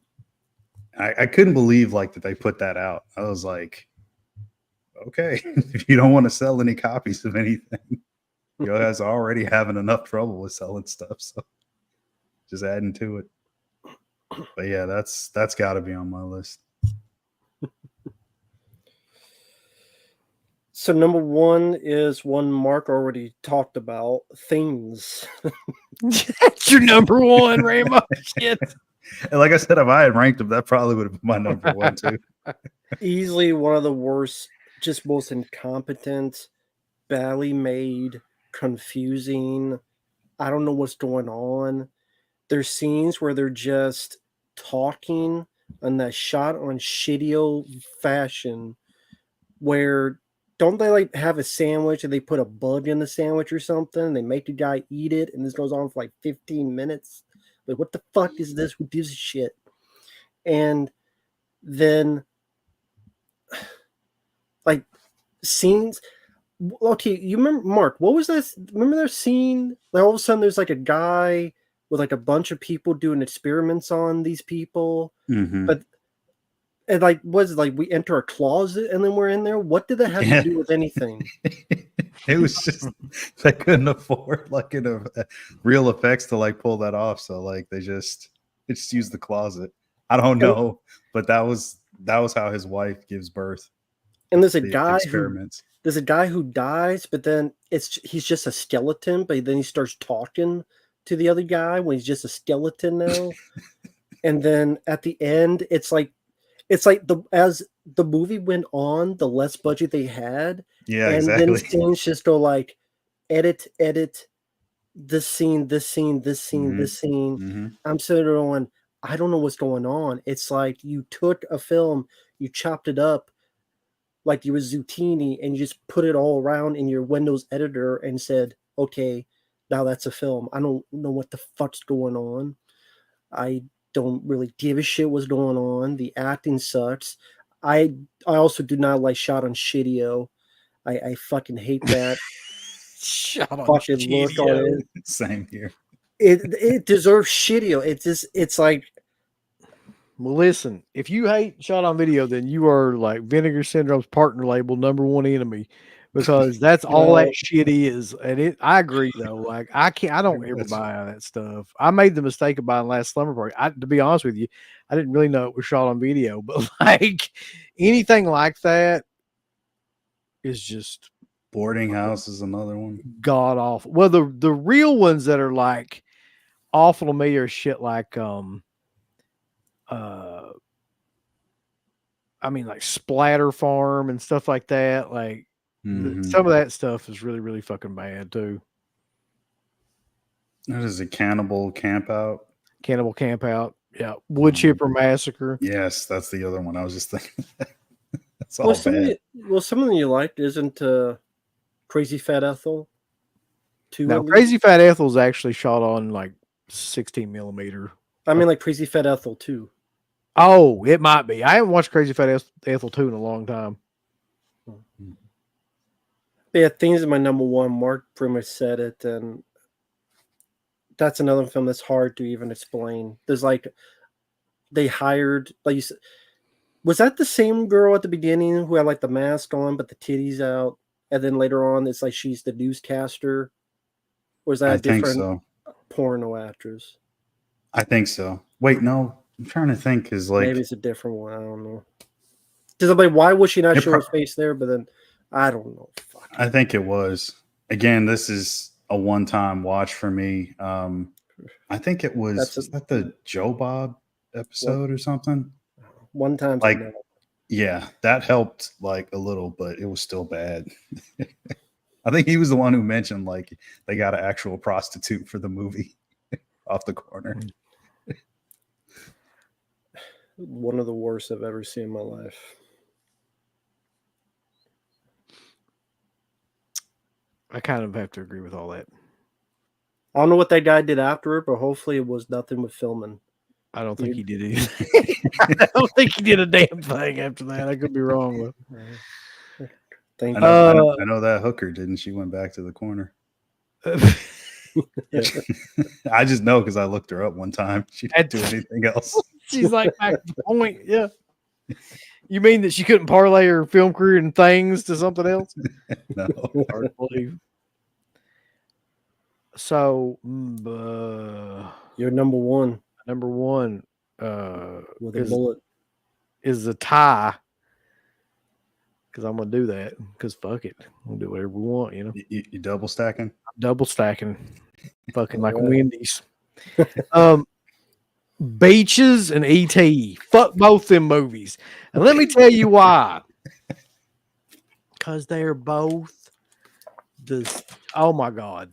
Have you ever seen, have either one of y'all ever seen I've seen Beaches, yes. I haven't seen, I haven't seen Beaches. There was a period. I haven't seen Beaches. You have seen Beaches. Yeah. Seen a lot of beaches here lately by request, but that's beside the point. Like, Beaches is one of the worst examples of just shoving fucking melodrama and sappiness down people's throats in that fucking song, Wind Beneath My Wings. And just somebody's got cancer and they just go and like be with them because they grew up with them and they stood up for them when they were kids. I've never seen it. And it's fucking awful. Like, don't ever watch it. It's two girls that like, and again, I'm going off memory. I've only seen it like once, maybe twice when I was a kid.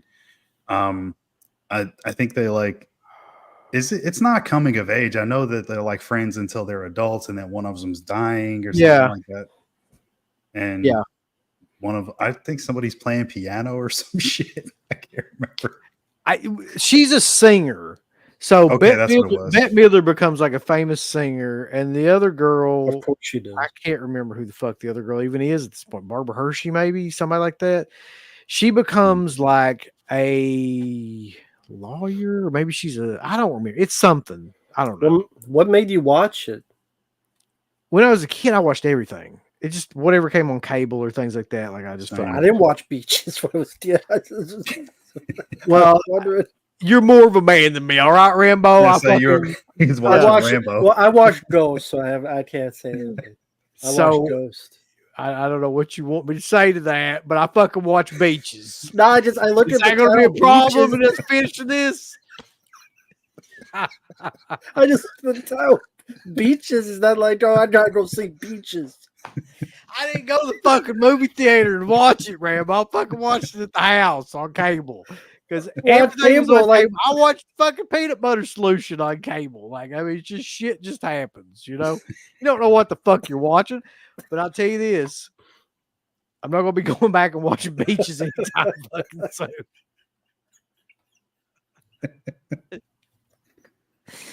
Oh, God. Onward to E.T. E.T. is one of the biggest pieces of shit movies that got popular. It quite possibly is the biggest piece of shit movie that got popular ever. That movie fucking sucks. For a lot, it's my least favorite. Well, it's one of my least favorite Steven Spielberg movies. Like, it's definitely my least favorite. His like blockbuster movies. I don't like anything about it. Like, it was clearly made just to sell like little fucking plush dolls of E.T. And like, that's exactly what happened. Those little beanbaggy fucking dolls, the scrotum dolls that, everybody bought back in the 80s. It's not a fun movie to watch. It's not really got that much action in it. It's very sappy again. It's very fucking overly, oh, we got to get him back to his planet and blah, blah, blah. Let's cry about his old fucking wrinkly ass and, stick his light finger in your shithole. And then it's got that song. It's another one that's got like a really stupid, sappy fucking Neil Diamond song attached to it. I do remember the Neil Diamond song. You don't remember Turn On Your Fucking Heart, Dick, or what? I don't remember. No, I don't remember the song. What's it fucking? Somebody tell me the name of that song. You know the one I'm talking about. The Neil Diamond song that was It's in the movie? Is it in? I think it's got to be in the fucking movie. He made it for that fucking. It's not Turn On Your Dick Heart. But it just seemed like that movie was made just expressly to have like catchphrases and cute toys and like, just kids that everybody was like falling in love with. And it just was made just really generically for profit and those kind of things. There's no heart in that fucking movie at all. Like, there's just not. And I just really don't like it's like it might be the best example of like an over bloated 80s movie. Like, that might be the only type of 80s movie that I can't stand, or just where like everything is like amped up to 11 in terms of fucking, cutesy kids and cutesy creatures and,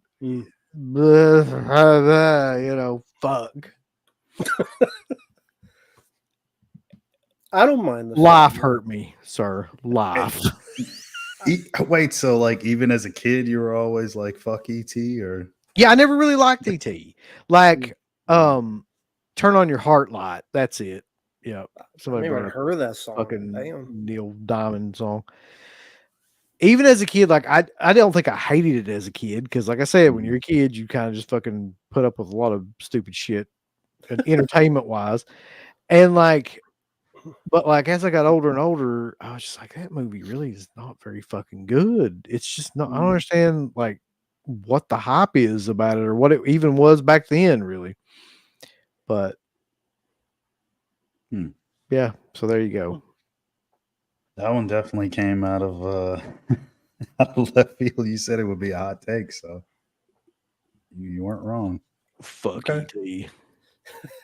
I don't mind ET, but it's not like a film I rewatch over and over again. Like, it's one of those films I probably saw it for a review like a year or two ago. I don't mind it, but it's not a film I rewatch more. Like that year, Star Trek 2, The Yep. Thing, The Steve from New York. Yep. There's a lot of films. That's another thing that pisses me off about ET is it fucked over The Thing, which is a vastly superior movie, and everybody wanted to see little tiny cutesy fucking beanbag aliens after that. They didn't want anything to do with The Thing. So fuck it for that too. I do think, yeah, someone says Starman is the better ET. I just like Starman because of Jeff Bridges' performance, really. Like I think it's highly underrated performance. Did you ever hear the story about, as I call him, Steven Spielberg? No. Yeah. What is the Steven Spielberg? About ET? About ET? About Nice Guys. He was going to do that film. He got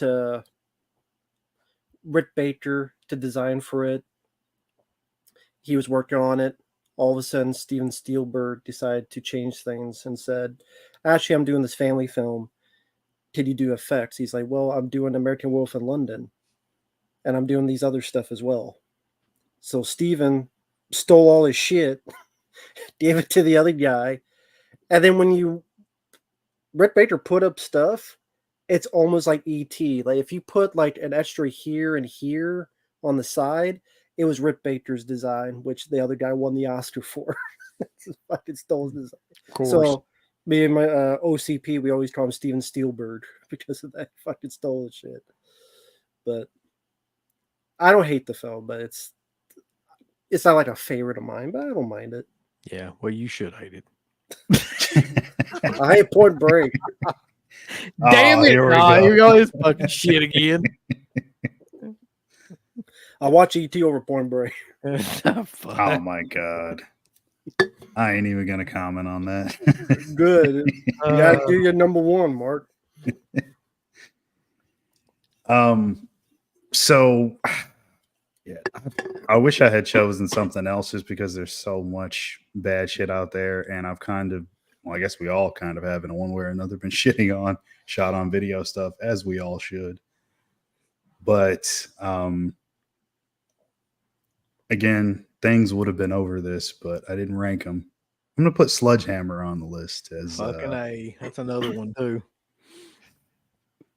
I've never seen it. I don't get it. I don't understand the like or love for these kind of movies. I'm pretty sure that's a Severin release, possibly.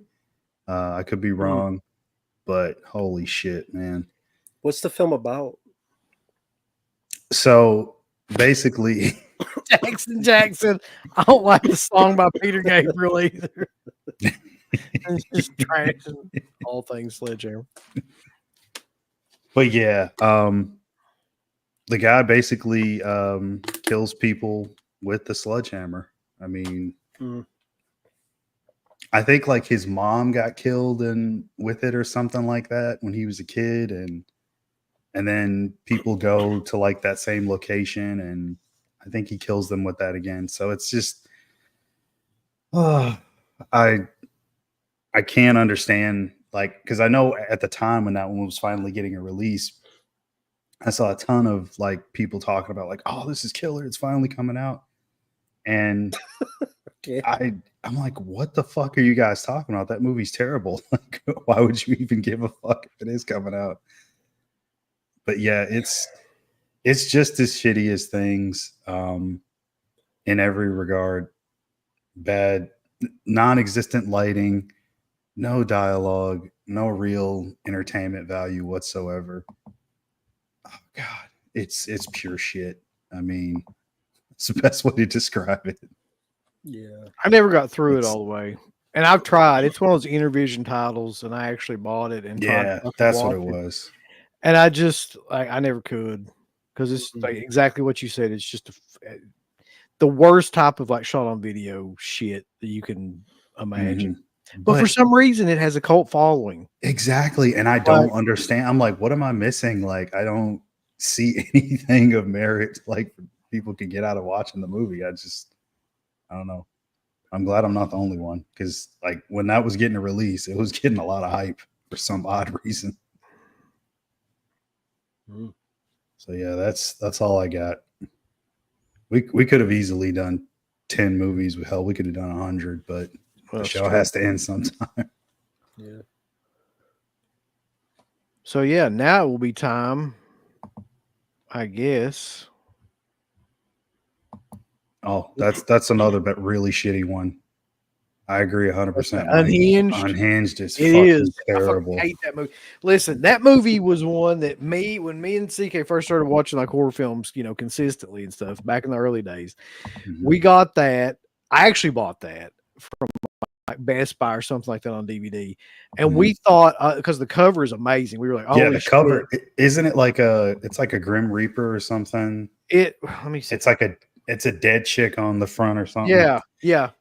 And you think like, oh, this might actually be really cool. There's like no blood in that. Like there's no gore, No. there's no No, nothing.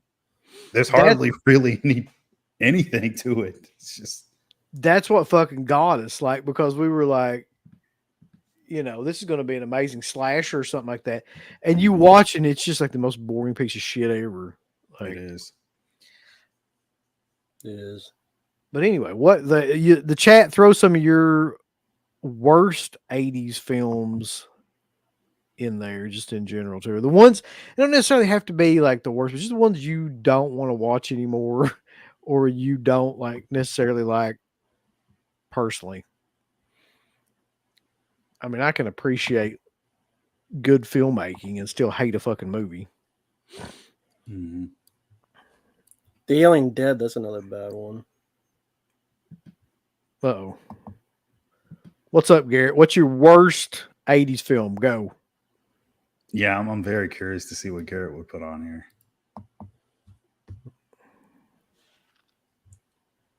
That's going to be impossible for Garrett. I think Garrett likes pretty much all things 80s. Like, he won't be able to. Say Almost Fire is pretty fucking bad movie. Yeah, it's not great. You're up. Bobby. Bobby says, my top 5 from worst to least favorite. Top 5 worst. Robo Vampire, Devil's Dynamite. Never heard of that one. Robo Vampire again. Halloween 5. Yeah. Karate. Russian Pippi Longstocking. The Russian Pippi Longstocking. All right. I wasn't expecting that.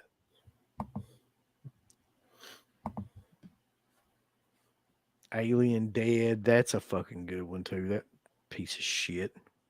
Yeah. Garrett says Indiana Jones only because I'd never seen them.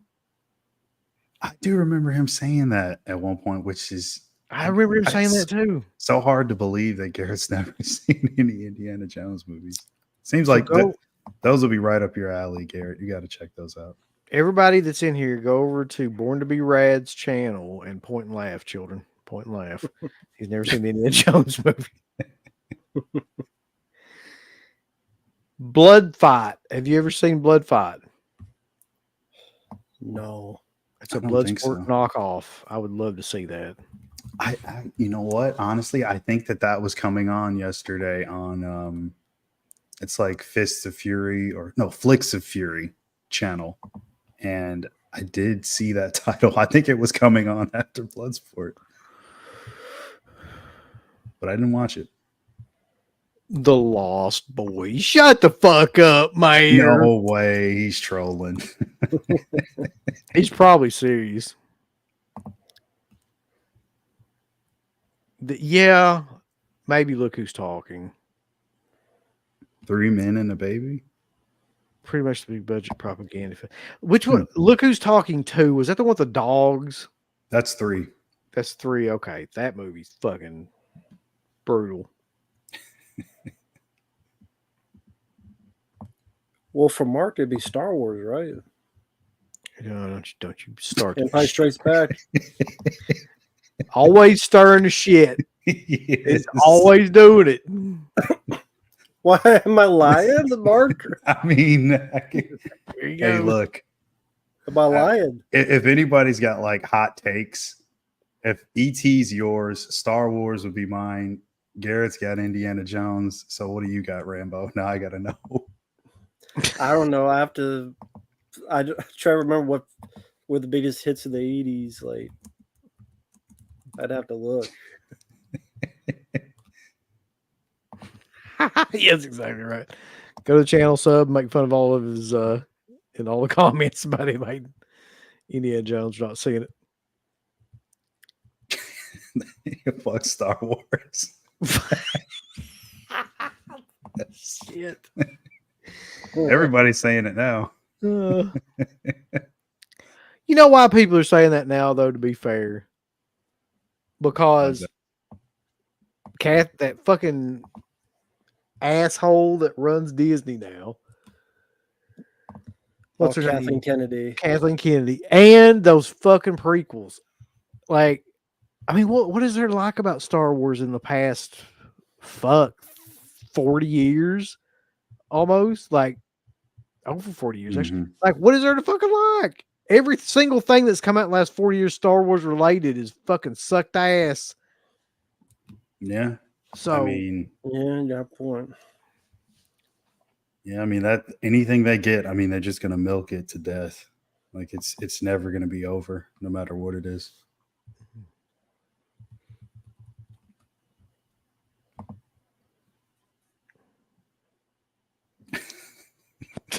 Halloween.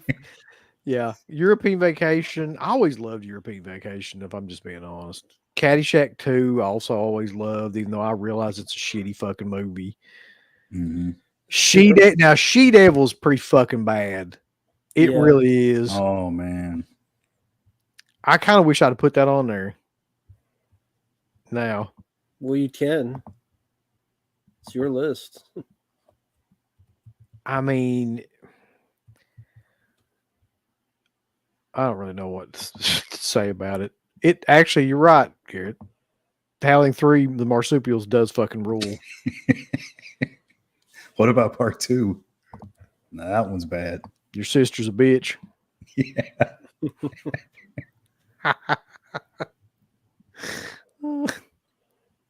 Now I want to hear the hot take opinions. Like, I don't know.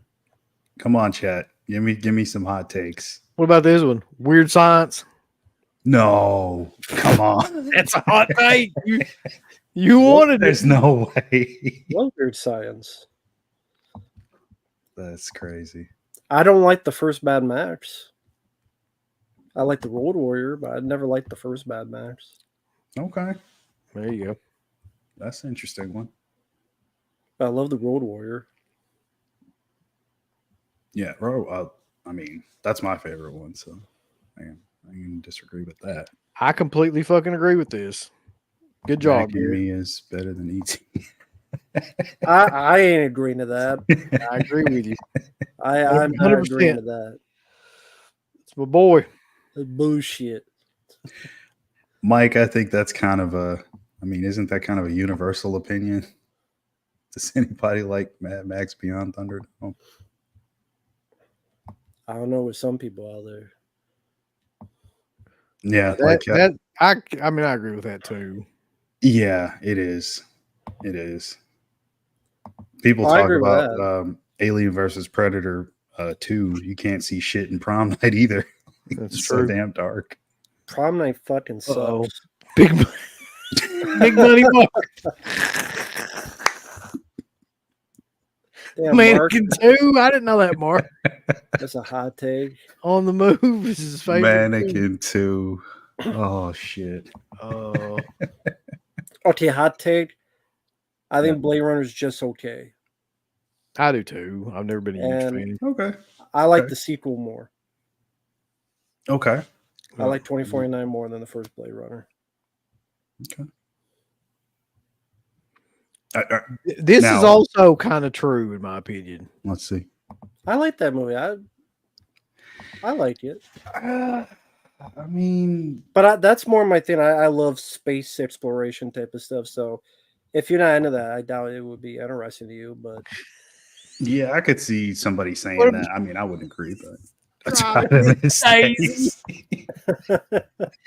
Was it ever overrated? Really? Like, I mean, did people really go crazy? I mean, Back yeah, in the they day, actually yeah. did. Yeah, they really did. Holy it shit! won the You- Oscars. You ready for this? Sure. Oh God. Fuck.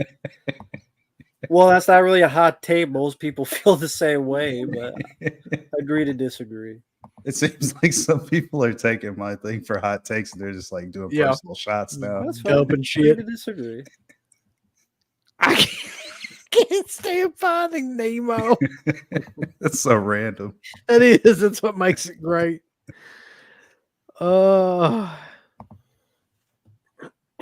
Now listen, man. You Oh, come on.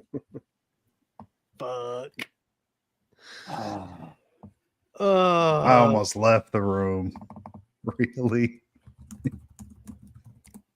I mean, Well, listen, I love scary movie, but there ain't no way. Well, Mark, you already know mine. I think Point Break fucking sucks. So Listen, you already know mine. listen. Piece of shit movie.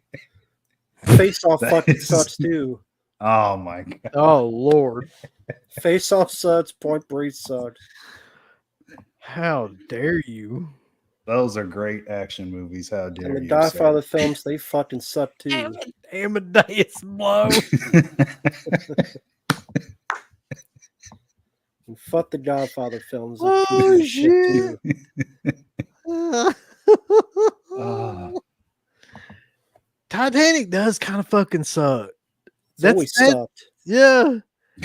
It's a piece It's of really shit. it's really weird that people like went so fucking crazy over that movie and you watch it now and you're like, holy fuck. Like that's another example of a movie like that too, like Beaches and shit like that.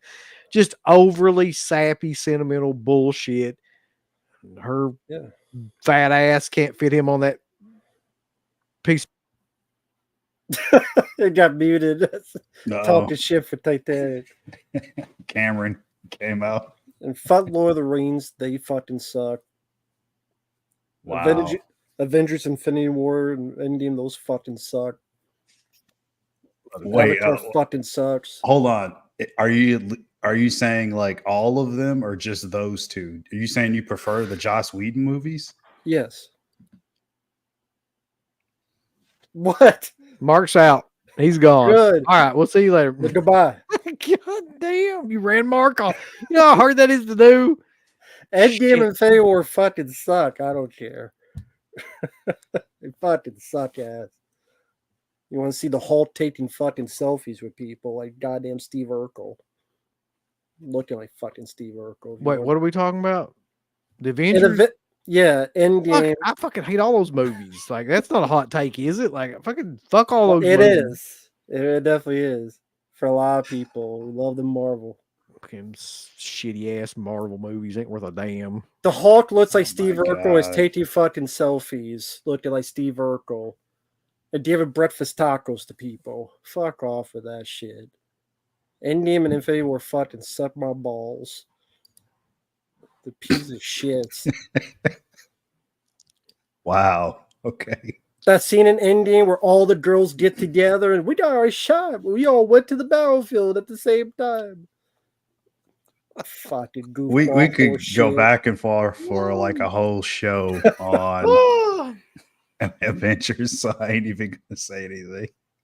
Endgame and Is it worth N4, they're bad movies. oh, they are. They fucking. Dog shit. I'm just not gonna put over anything Joss Whedon's ever done. So Not That's even just me. Buffy. fuck Buffy. Oh! He said it here, folks. You heard I'm it. sorry. I just never gave a fuck about that show. Mark's an Angel fan. He don't fucking like Buffy. Yeah, I feel he's more Angel. charmed. Yeah. He loves Charmed. Wouldn't that be killer if that was his favorite show? He's like, he had all the seasons. Fucking love Charms, son. That or Freaky Loose. What the fuck? I Know What You Did Last Summer is better than any of the Scream. Is it? Fuck. Wow. I wasn't can't say aware that the fish tick guy was better than Ghostface. The fish stick guy. Jack Black's character in the second one. Oh God. Let's see. Bobby's got Karate Kid 3. Oh yeah. Yeah. Actually, Karate Kid 4, really. Russian Pippi Longstocking, not having subtitles, can't understand what they're saying. Pippi Longstocking is one of my childhood favorites. 90s cartoons and 60s films are my favorites. 1988 film is good. I drew Karate Kid 3. I fucking hate that movie. That piece of shit too. Daniel's a fucking pussy in that movie. Fucking learned all this stuff, and he's like 30 years old, but yeah, he's a karate kid. He's so old, he tried to have a love story with the girl because she's too fucking young. Life Goes On is my favorite show back in the day. Love that show. And the Gilmore Girls, that's my second favorite. The hell is Life Goes On? You don't remember Life Goes On? No. I do. I'll bring it up. How long did it go for? No, it didn't go on for life. I'll tell you that. Take the good, you take the bad, you put it together, and then you have. What was that one character's Life name? Goes On. Corky. That's why he brought that up. Corky. Holy shit. Okay. Yeah, I can't show you any pictures of that on here. I'd love to, but like we'd probably get banned permanently.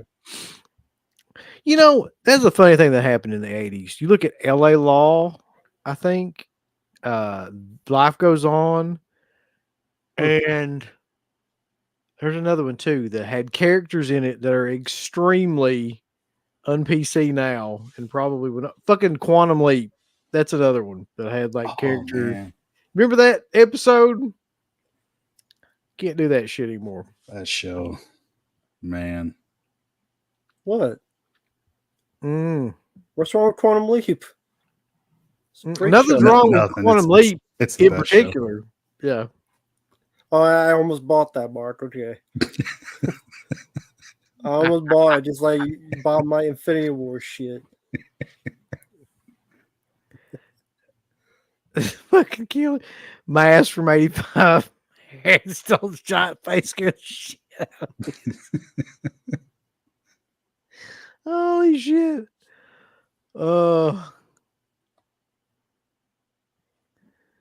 Yes, I don't want to wait for our lives to be over, OCPs. I want to know right now. Oh, God. What will it be?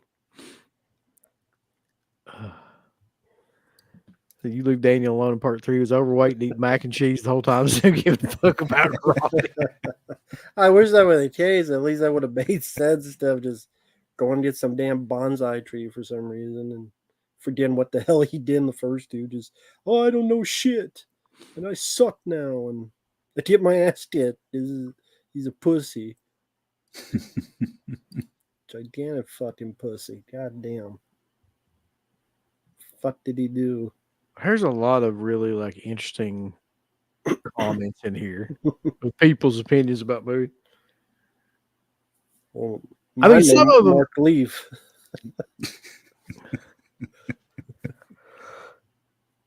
Some of them aren't as like Eric Schultz and Mask or Schultz and Fly.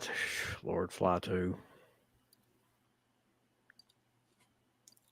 Oh yeah, I mean, I know this isn't the topic, but you mentioned before the Street Trash remake trailer. Did someone mention Street Trash? I'd watch it on here if I didn't. I will absolutely get a copyright strike. Yeah, it we would. did on that last one. But like, yeah, that looks friggin' horrible. It doesn't look as bad though as the Slaughterhouse remake trailer. Have you watched that fucking thing? Oh I yeah. didn't know that was the thing. I encourage you, like, it's on the Discord. Somebody put it up on the Discord, like, or just search it on YouTube, like, it's Slaughterhouse remake. I was like, it's got to be one of the worst trailers ever made, man. Like it's right up there with Mutilator 2 for Is that the one, the same people who did the original? Because then they want to do another Slaughterhouse? Or is this from completely different people? I think, but I'm not sure.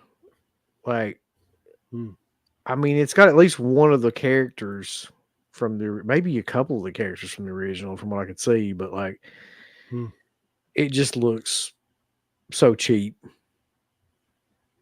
Okay. I can't figure out why people are doing that nowadays. Well, that one never came out, right? The Mutilator one? I haven't heard never anything came about out. that movie. That's how good it was. I don't think anybody's gonna pick that shit up. Can't even get on Shudder. Let's see. But anyway, yeah, I think that's pretty much the show for that part. If anybody has any questions or wants to throw out any random kind of shit on here, that now would be the time for that if you want. On a bright note, I did finally get a copy of Red Spells Red from Air 444 and Centipede Horror, which I've been trying to get a copy of both those for about 6 months now. Oh, they have them. Oh, or did they sell out already? They had them up or what? They probably still have some. It's on Diabolic of Centipede Horror. I don't know about Red Spell. I'm going to check right now. As of this morning, they had some. I'll say that. Oh, shit. It's probably gone. And you saw the Substance, right? Oh, yeah. And see, it's what fucking kills me about being like in a, whatever you want to say, like the film community or whatever. Whenever a film comes along that's fucking crazy and out there and insane and like, you know, does something completely original, well, not completely original, but does something unique, let's say, right? Mm-hmm. You always got this backlash of fucking people coming in and being like, it ain't that good. You fucking blah, blah, blah. Like it's overhyped and all this shit. But to me, man, it wasn't overhyped. Like, but I have a really fucking weird taste in movies. So I like body horror films, like weird, eccentric films, like Long Legs and shit like that other people don't necessarily like. So it's like The Substance. I can't recommend that to people because, like, I mean, it's really particular. You have to have a particular taste in movies to like that. So I don't know. I mean, to me, it's great. It's possibly 1 or 2 on my top films of the year. It looked good. So, yeah, I mean, and people are mostly bitching about the ending of it, but to me, it's like the ending is the logical kind of conclusion to that movie. I mean, that has to happen at the end of that movie. Otherwise, none of the other shit makes any sense.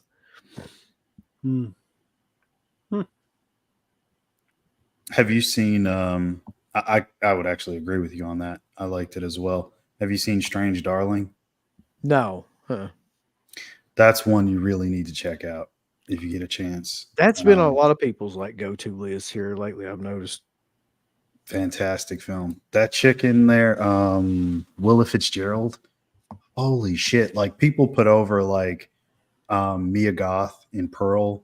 Yeah. Like, you know, that especially like the closing sequence with her at the dinner table. That chick, Willa Fitzgerald, man, she blew me away. I think she was better. Like, that's one of the standout performances of the year, her role in that. I'm not going to give it away because there's a lot of interesting twists and turns in the movie. It's essentially like a cat and mouse game between 2 characters. Other characters make their way in and out. It's also Giovanni Ribisi, who's mostly known for doing acting. It's his cinematography debut. So, and he did a hell of a job. It was photographed incredibly well. It looks very, very good. That's really up there on my list. Right now, it might be my number 1. I'll check that out. I've got it on a completely legal service that I can watch it on. Oh, yeah. That's where I watched it too. Yeah. This comment I just want to bring up real quick. It's a super chat from Bobby that says, "Did you know Marky Mark and his Brady Bunch doesn't smell cocaine? He eats it like fun dip candy that you get on Valentine's Day or Easter." He seems like the guy that would do that. Mhm. Him and Donnie. Yeah. Mm, Yeah, that's why Donnie did that fucking Dreamcatcher movie. He dipped that cocaine. I'm not. I'm not on TikTok. So what's the TikTok trends about the substance? I'm not on there either. I'm not on there either. God. China's watching you if you're on there. It says, "Has anyone received their Houses of Doom box set? Any thoughts?" I've got it back here. I have not watched any. I'm saving it for Halloween. That was my goal. So,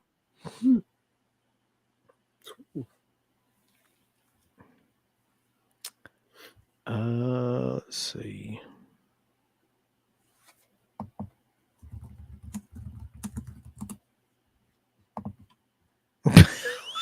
What? What kind of comment is that? Oh, I can't even put that up. Okay.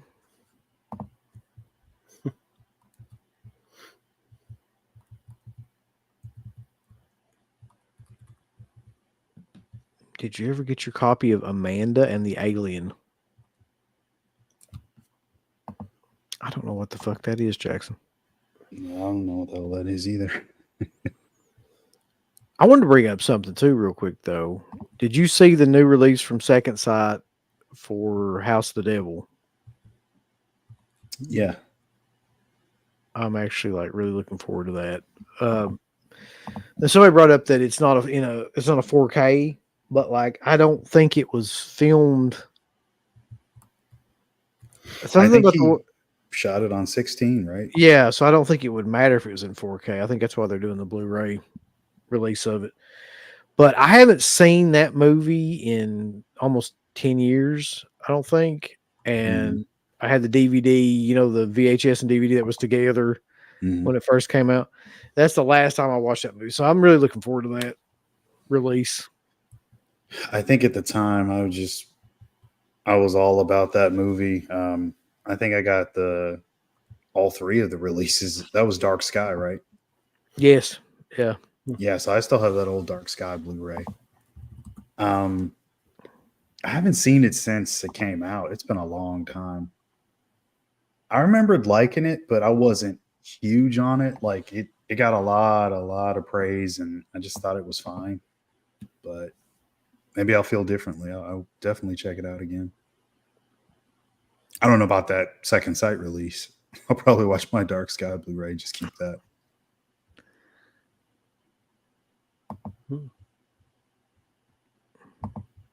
You guys seen anything else new recently?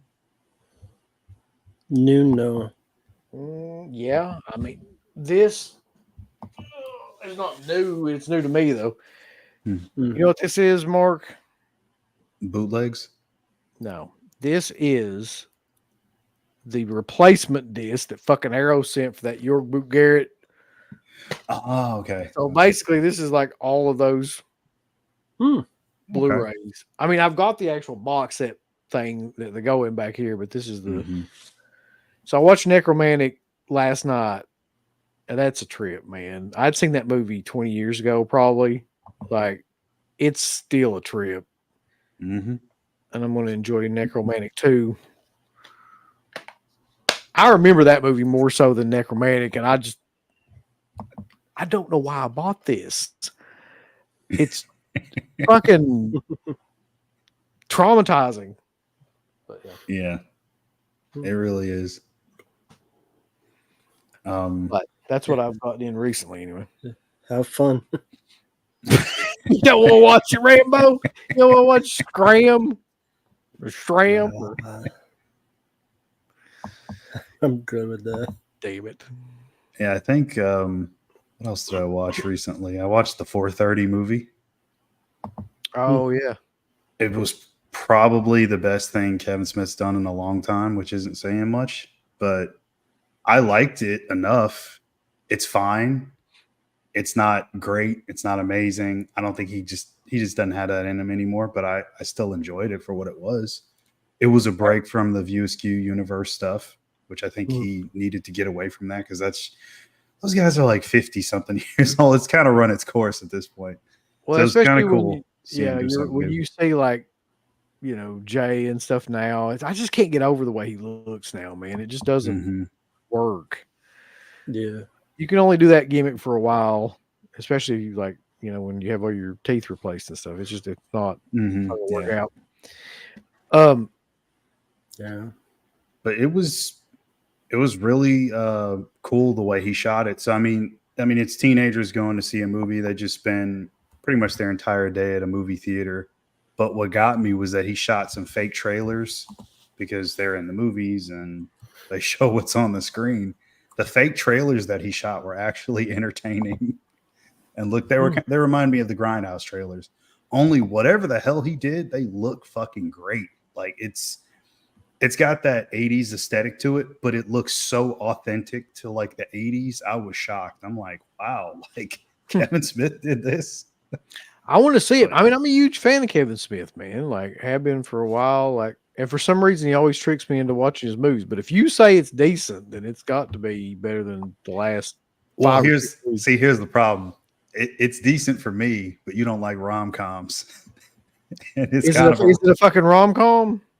Kind of, sort of, but again, they're teenagers, so maybe you might like it. I don't know. Well, I mean Chasing Amy is kind of a rom-com. I like that movie. Yeah, that's true. Yeah, I guess yeah. Okay. Well, yeah, it's nowhere near the level of that at all. Like I said, those movies that are like his best stuff, that's long since gone for him. He can't get to that level anymore. But just for something on in the background, I didn't mind the dialogue. It felt like some of the old school real world dialogue Kevin Smith used to do. Only problem is that his sense of humor seems to find its way into the mouths of the characters that, like, when you put 3 jerk off jokes in the first 25 minutes, it's like, okay, I know it's a Kevin Smith movie. Yep. And that was kind of my thing. I was like, oh, like, it's fine. You don't need to keep going there, but he does. So, like I said, it's not perfect, but it's way, way better than Clerks 3 or what was the last one? Jay and Silent Bob reboot? Clerks 3.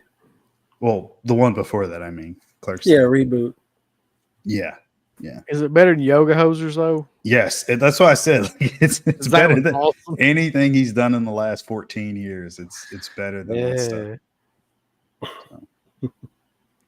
And I think the last thing I watched was Stream, which any of you guys out there that are like, oh, I tried to watch that. Yeah.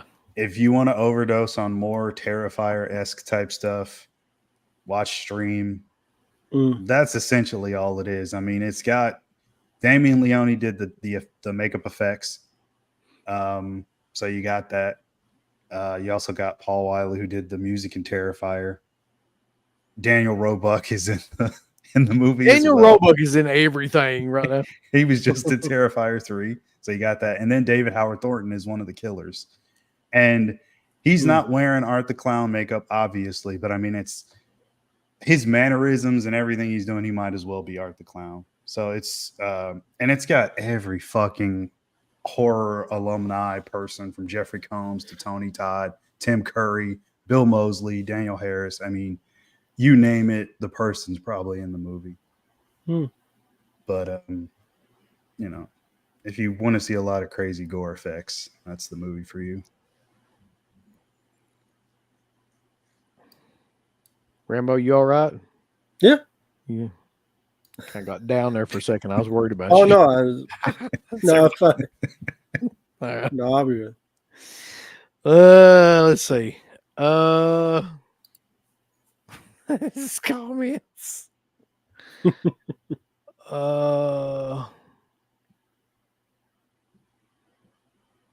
So what would you say? We're getting to the end of the year here, man. Like, what would be right now your all's like movie of the year if you had to pick?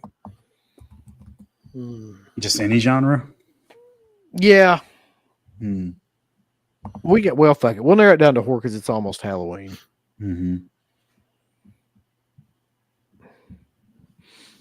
Horror. I guess. See, Strange Darling, I would probably say is that for me, but like there are elements of it. It feels more thriller than horror. But I mean, it's about a serial killer, so it's like it's kind of in that gray area, you know. Like I wouldn't call it a straight up horror movie. So I guess that.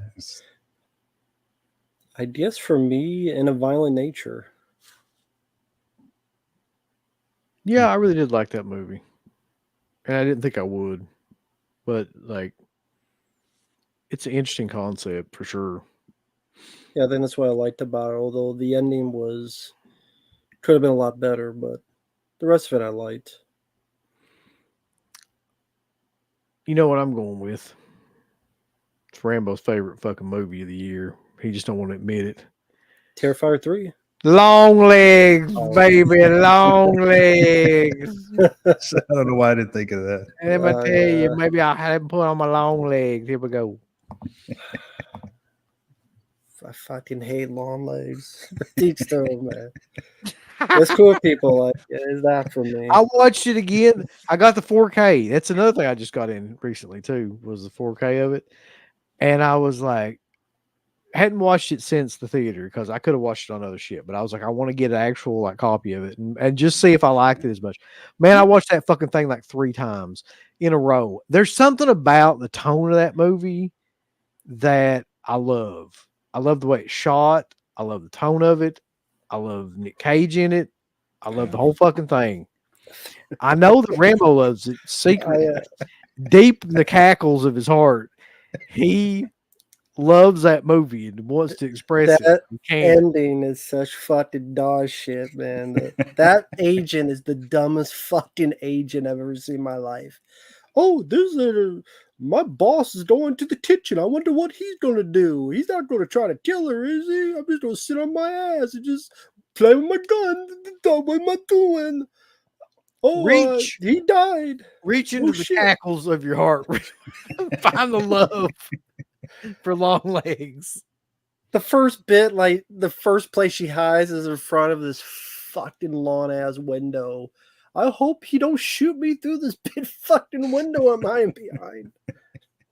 It's a fair point. She's not a very good FBI agent, but why is she psychic, but then she's never psychic again? It just goes, it turns on and off like Carrie. She doesn't know how to control it yet. Nick Cage, Mommy! Daddy! What the fuck was that shit? It's like the worst Nick Cage performance I've ever seen in my fucking life. Worse than Face Off? Yes. When he does, look, man, I'm the fuck out when the Alicia Witt comes over and she's like, you know, what are you doing talking to my daughter? And he's like, he does this shit with his hands. And then he goes, if you let me in now. Dude. Was that supposed to be funny? I don't know. I don't know what it's supposed to be, but it's certainly like entertaining. I'll say that. It's Nick Cage. It's not definable like at all. You can't put it in a category. Oh God. Oh well. Uh-oh. Bobby's back. Hold on, y'all. Bobby. You're gonna have to help me with this one, Rambo. Violent. I don't know. I don't watch Sesame Street. Are you sure? Violet Cinderella from Sesame Street would make a perfect Annie. The little girl from Playing with Fire would make a perfect Pippi Longstocking. And for Matt, and would you think a horse and a monkey be real or CGI in Pippi? I'm not a Pippi guy. I wouldn't care either way. They'd be lazy, so CG. What, Harrison Ford, didn't he do a movie with an entire CG dog? Came out like 2 years ago. It was like a movie with him and the dog, and the dog CG the whole damn time. What the hell it was called? You saying that now, but it's going to be a new request. You could be watching season 1 of Sesame Street pretty soon. Look, no one listed Leonard Part 6. No. Why was on the thumbnail? Because it's CK's favorite movie. I mean, it's widely thought of to be one of the worst movies ever, really, and not just of the 80s, but definitely of the 80s. But I just have a soft spot for that fucking movie, man. Like, Plus, you don't want to give them away on the thumbnail. You don't want to give the secrets away. You gotta watch the video to find out. Yeah. Yeah, Call of the Wild. That was the one. Entire CG dog. I think Harrison Ford was CGI too. there's a fucking speaking of like Harrison Ford, I was watching a thing today because YouTube has a video about everything now. And there's a guy that all he does is he goes through every movie of a certain star and like tells you how much they got paid for it. Mm. That's really entertaining for some reason to see like through the years how much some of these guys got paid. And like in the end result, he totals up like how much money they made over their careers. He's got Stallone on there, Harrison Ford, just a bunch of different people, and like it's cool because it's just one of those things that's like, you know, pans left. Like each movie comes through and it's got like their how much they paid him, how much the movie made, if it was a bomb, if it was a hit, like If they got a bonus on the back end. if they got. He does actually bring that up too. Like what was the one Polar Express? Like Tom Hanks made fucking it was something crazy, like $90 million or something for Polar Express. You can see that on IMDb. They have a section where the salaries are listed for actors and what they get for movies, and same, I think directors and stuff as well. These are real people and just make these numbers up. No, because I mean it's numbers that I've heard before and they seem to match. I mean, Okay. Huh. I have to look that up. Yeah, the big thing that like a lot of people started doing when they got smart was taking a percentage of some of these movies, and then that's really what made them the money. Okay. Like Harrison Ford took a percentage of The Force Awakens and shit like that. So I mean, like, you just guarantee you be making a damn fortune off of that. And he got, did you know he got $45 million for that last fucking Indiana Jones movie? They gave him $45 million for that. That's why he did it. I was like, holy shit. Anyway, that's just cool. Pay it off. Oh yeah, that movie was a massive hit. Amazingly, like it made a shit ton of money. I don't know what the budget was, but like it made like a ton of money. I thought it bombed. Dial of Dysentery. $45 million to watch Harrison Ford take a nap. Pretty much. Yeah, it says it lost like 140 million. The Dial of Destiny.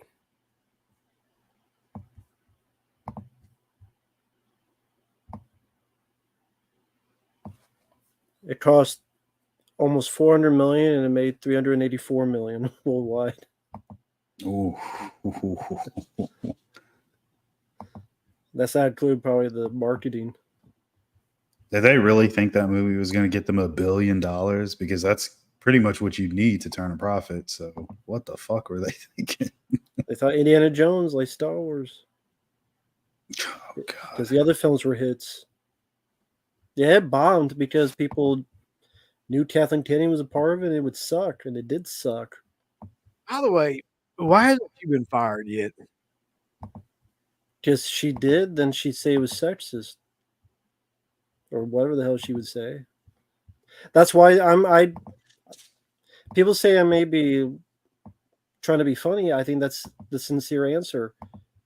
That if they did fire her for incompetence, she would either she or someone else would go, oh, okay, you're firing her because she's a woman, and she would use that card, and they're just waiting for her to walk away when she feels like it, and then they'll deal with the flops when they come about.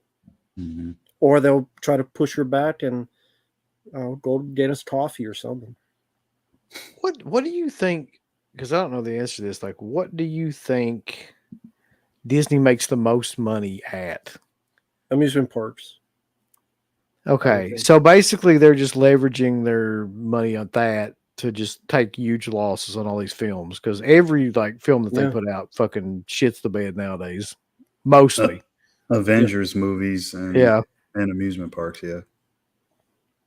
Just seems like a horrible business model. Just keep fucking taking all these hits and whatever. So far, they didn't afford it.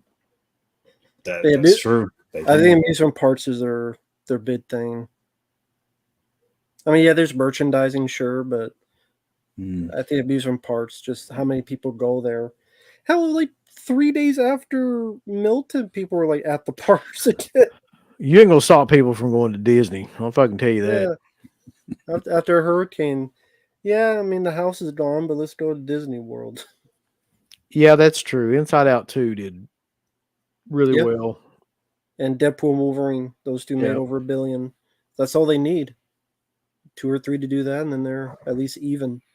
Mm-hmm. I can't wait for Cinderella to come out though, or not Cinderella, but Snow. Yeah. Oh, that'd be great. Whenever that one gets to come out. Anyway, 2 hours and 26 minutes into the show. I guess we should probably call it for tonight. So real quick, I just want to bring up that there's tons of shit happening this weekend. So Sunday, I'll be going to Scarefest. When I get back from Scarefest, we will be doing the show with Piz on his channel.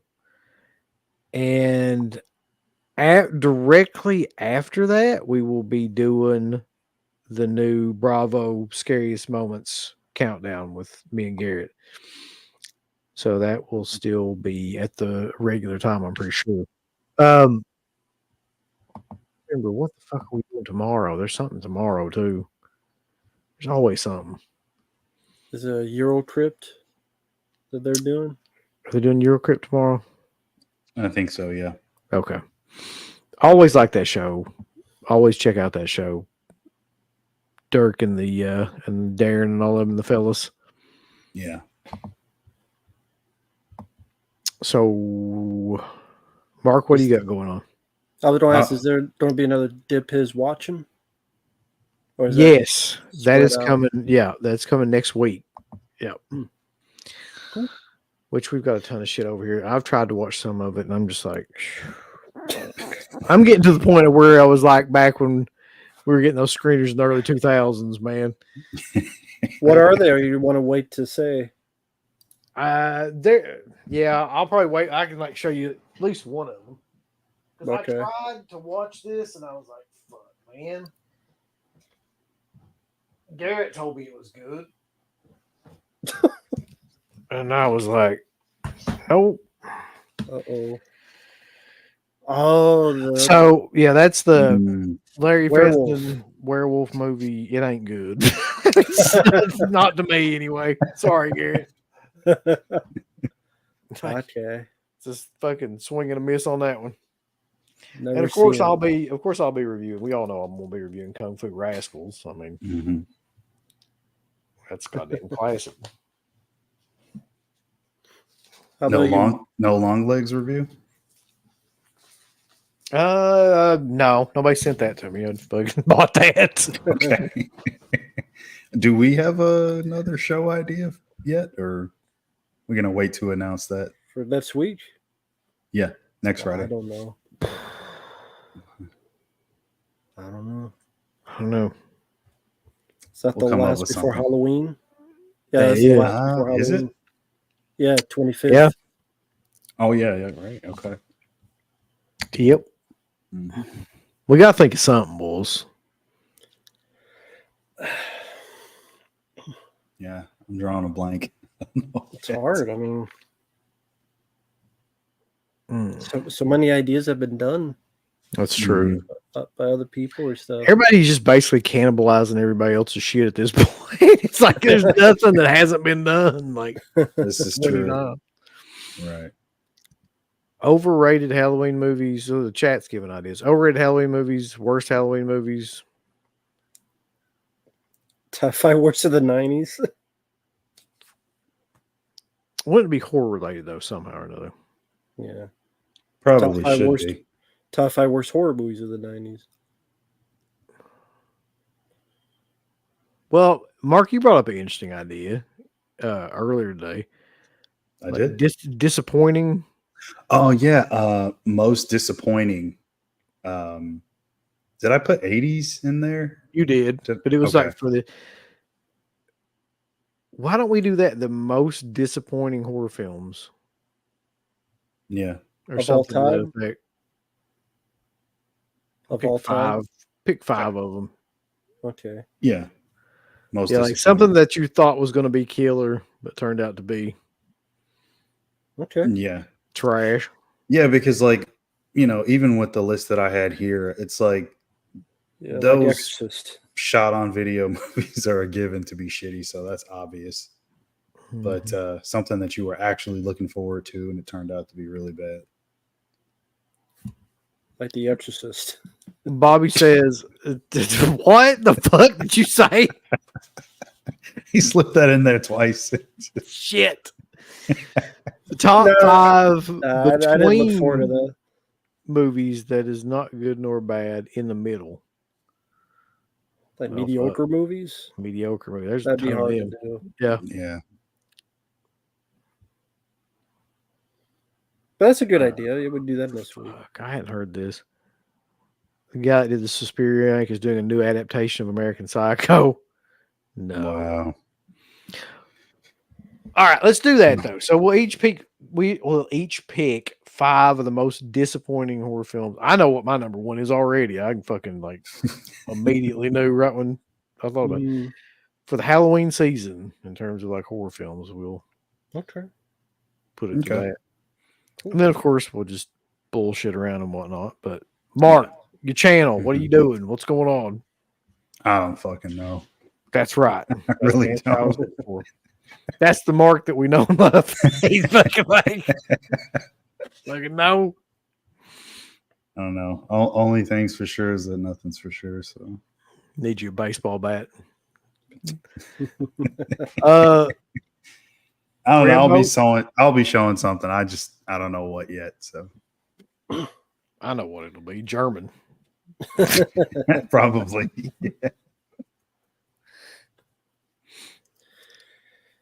What you got, Matt? Me, just to fulfill more requests. So a lot of videos will be showing up each day, whether it be, it's funny enough, Mark, that I brought that up earlier. Someone actually requested me to do Avengers Infinity War versus Endgame. So I uploaded it today. That's why I think both of them fucking suck. That's like picking, like getting shit on and pissed on or something. Like, That's what it felt like. The Penguin episode 1, which I actually thought was good, much better than Joker 2. Colin Farrell actually did a fantastic job. It's, I think, one of his best roles. Like, you would not even think it was him playing the role, because it plays more like a Sopranos type of thing and less comic book. I think that's what I liked about it. Sopranos at night. Yeah, I thought that was pretty good. Playthrough that was requested, Manhunt. Very fun game so far. First time I'm playing it. Oh shit! You're playing Manhunt?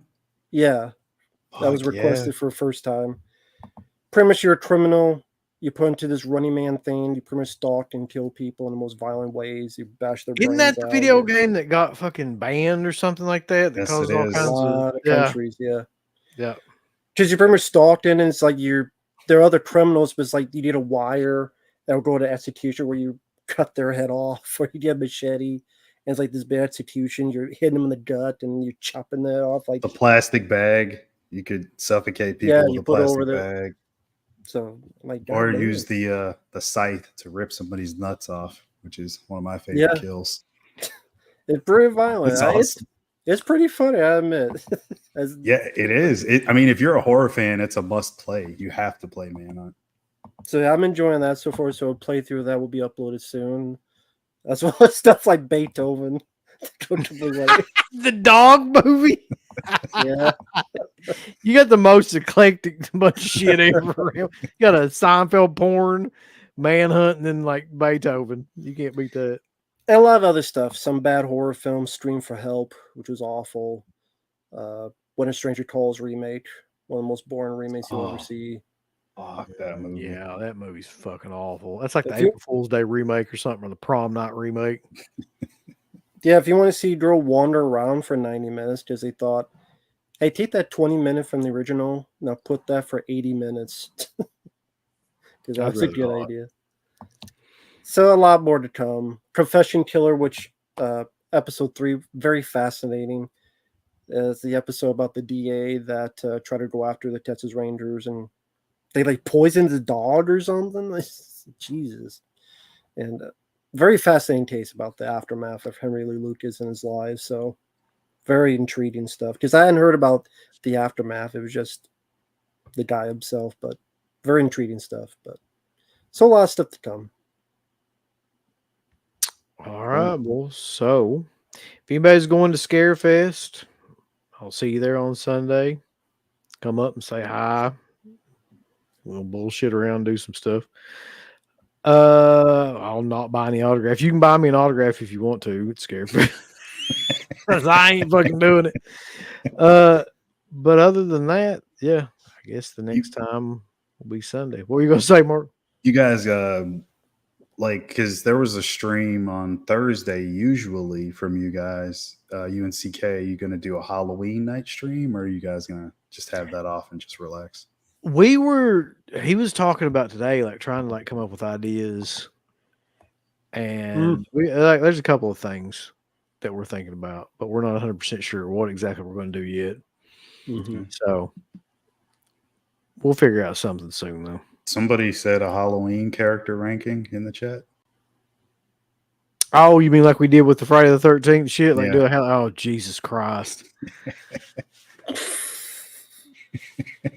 I mean, You never know. Yeah, that could be a good one to do. a little stuttering kid would definitely be in S tier. Jamie, run. I hate that kid. Okay, but until then, remember that everybody dies, but Friday night lives. That's right. I'd like to tell people thumbs up the video, Uncle Bill. Would you?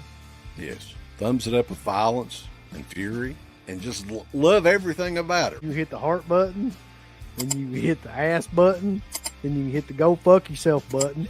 Follow that up with the I don't give a shit button. There's all kinds of wonderful shirts over at shop.deadpit.com. Simply the best horror shirts. On TeePublic, there are others, but they all suck. You can get some Dead Pit Radio shirts. You can get Last South on the Left. The Hills Have Eyes. Texas Chainsaw. Oh, wait, you can't say Texas Chainsaw. All kinds of shirts, folks. You're gonna love them. Shop.deadpit.com. Special thanks goes out to our supporters on Patreon. Do you know what kind of stuff you can get on Patreon, Uncle Bill, starting at only $1 a month? What's that? Access to every Dead Pit show since 2005. We got almost 200 fan commentaries that we've done over the decades. We have a literal jukebox full of songs and thousands of reviews. I don't even know how many shows are up on there now that we've done over the years. Hundreds of thousands. You need to figure this out now and subscribe to us on Patreon and YouTube and Instagram and help us to 1 million. The road to 1 million subscribers starts today. So deadpitonpatreon.com. Join today. Tiers start at only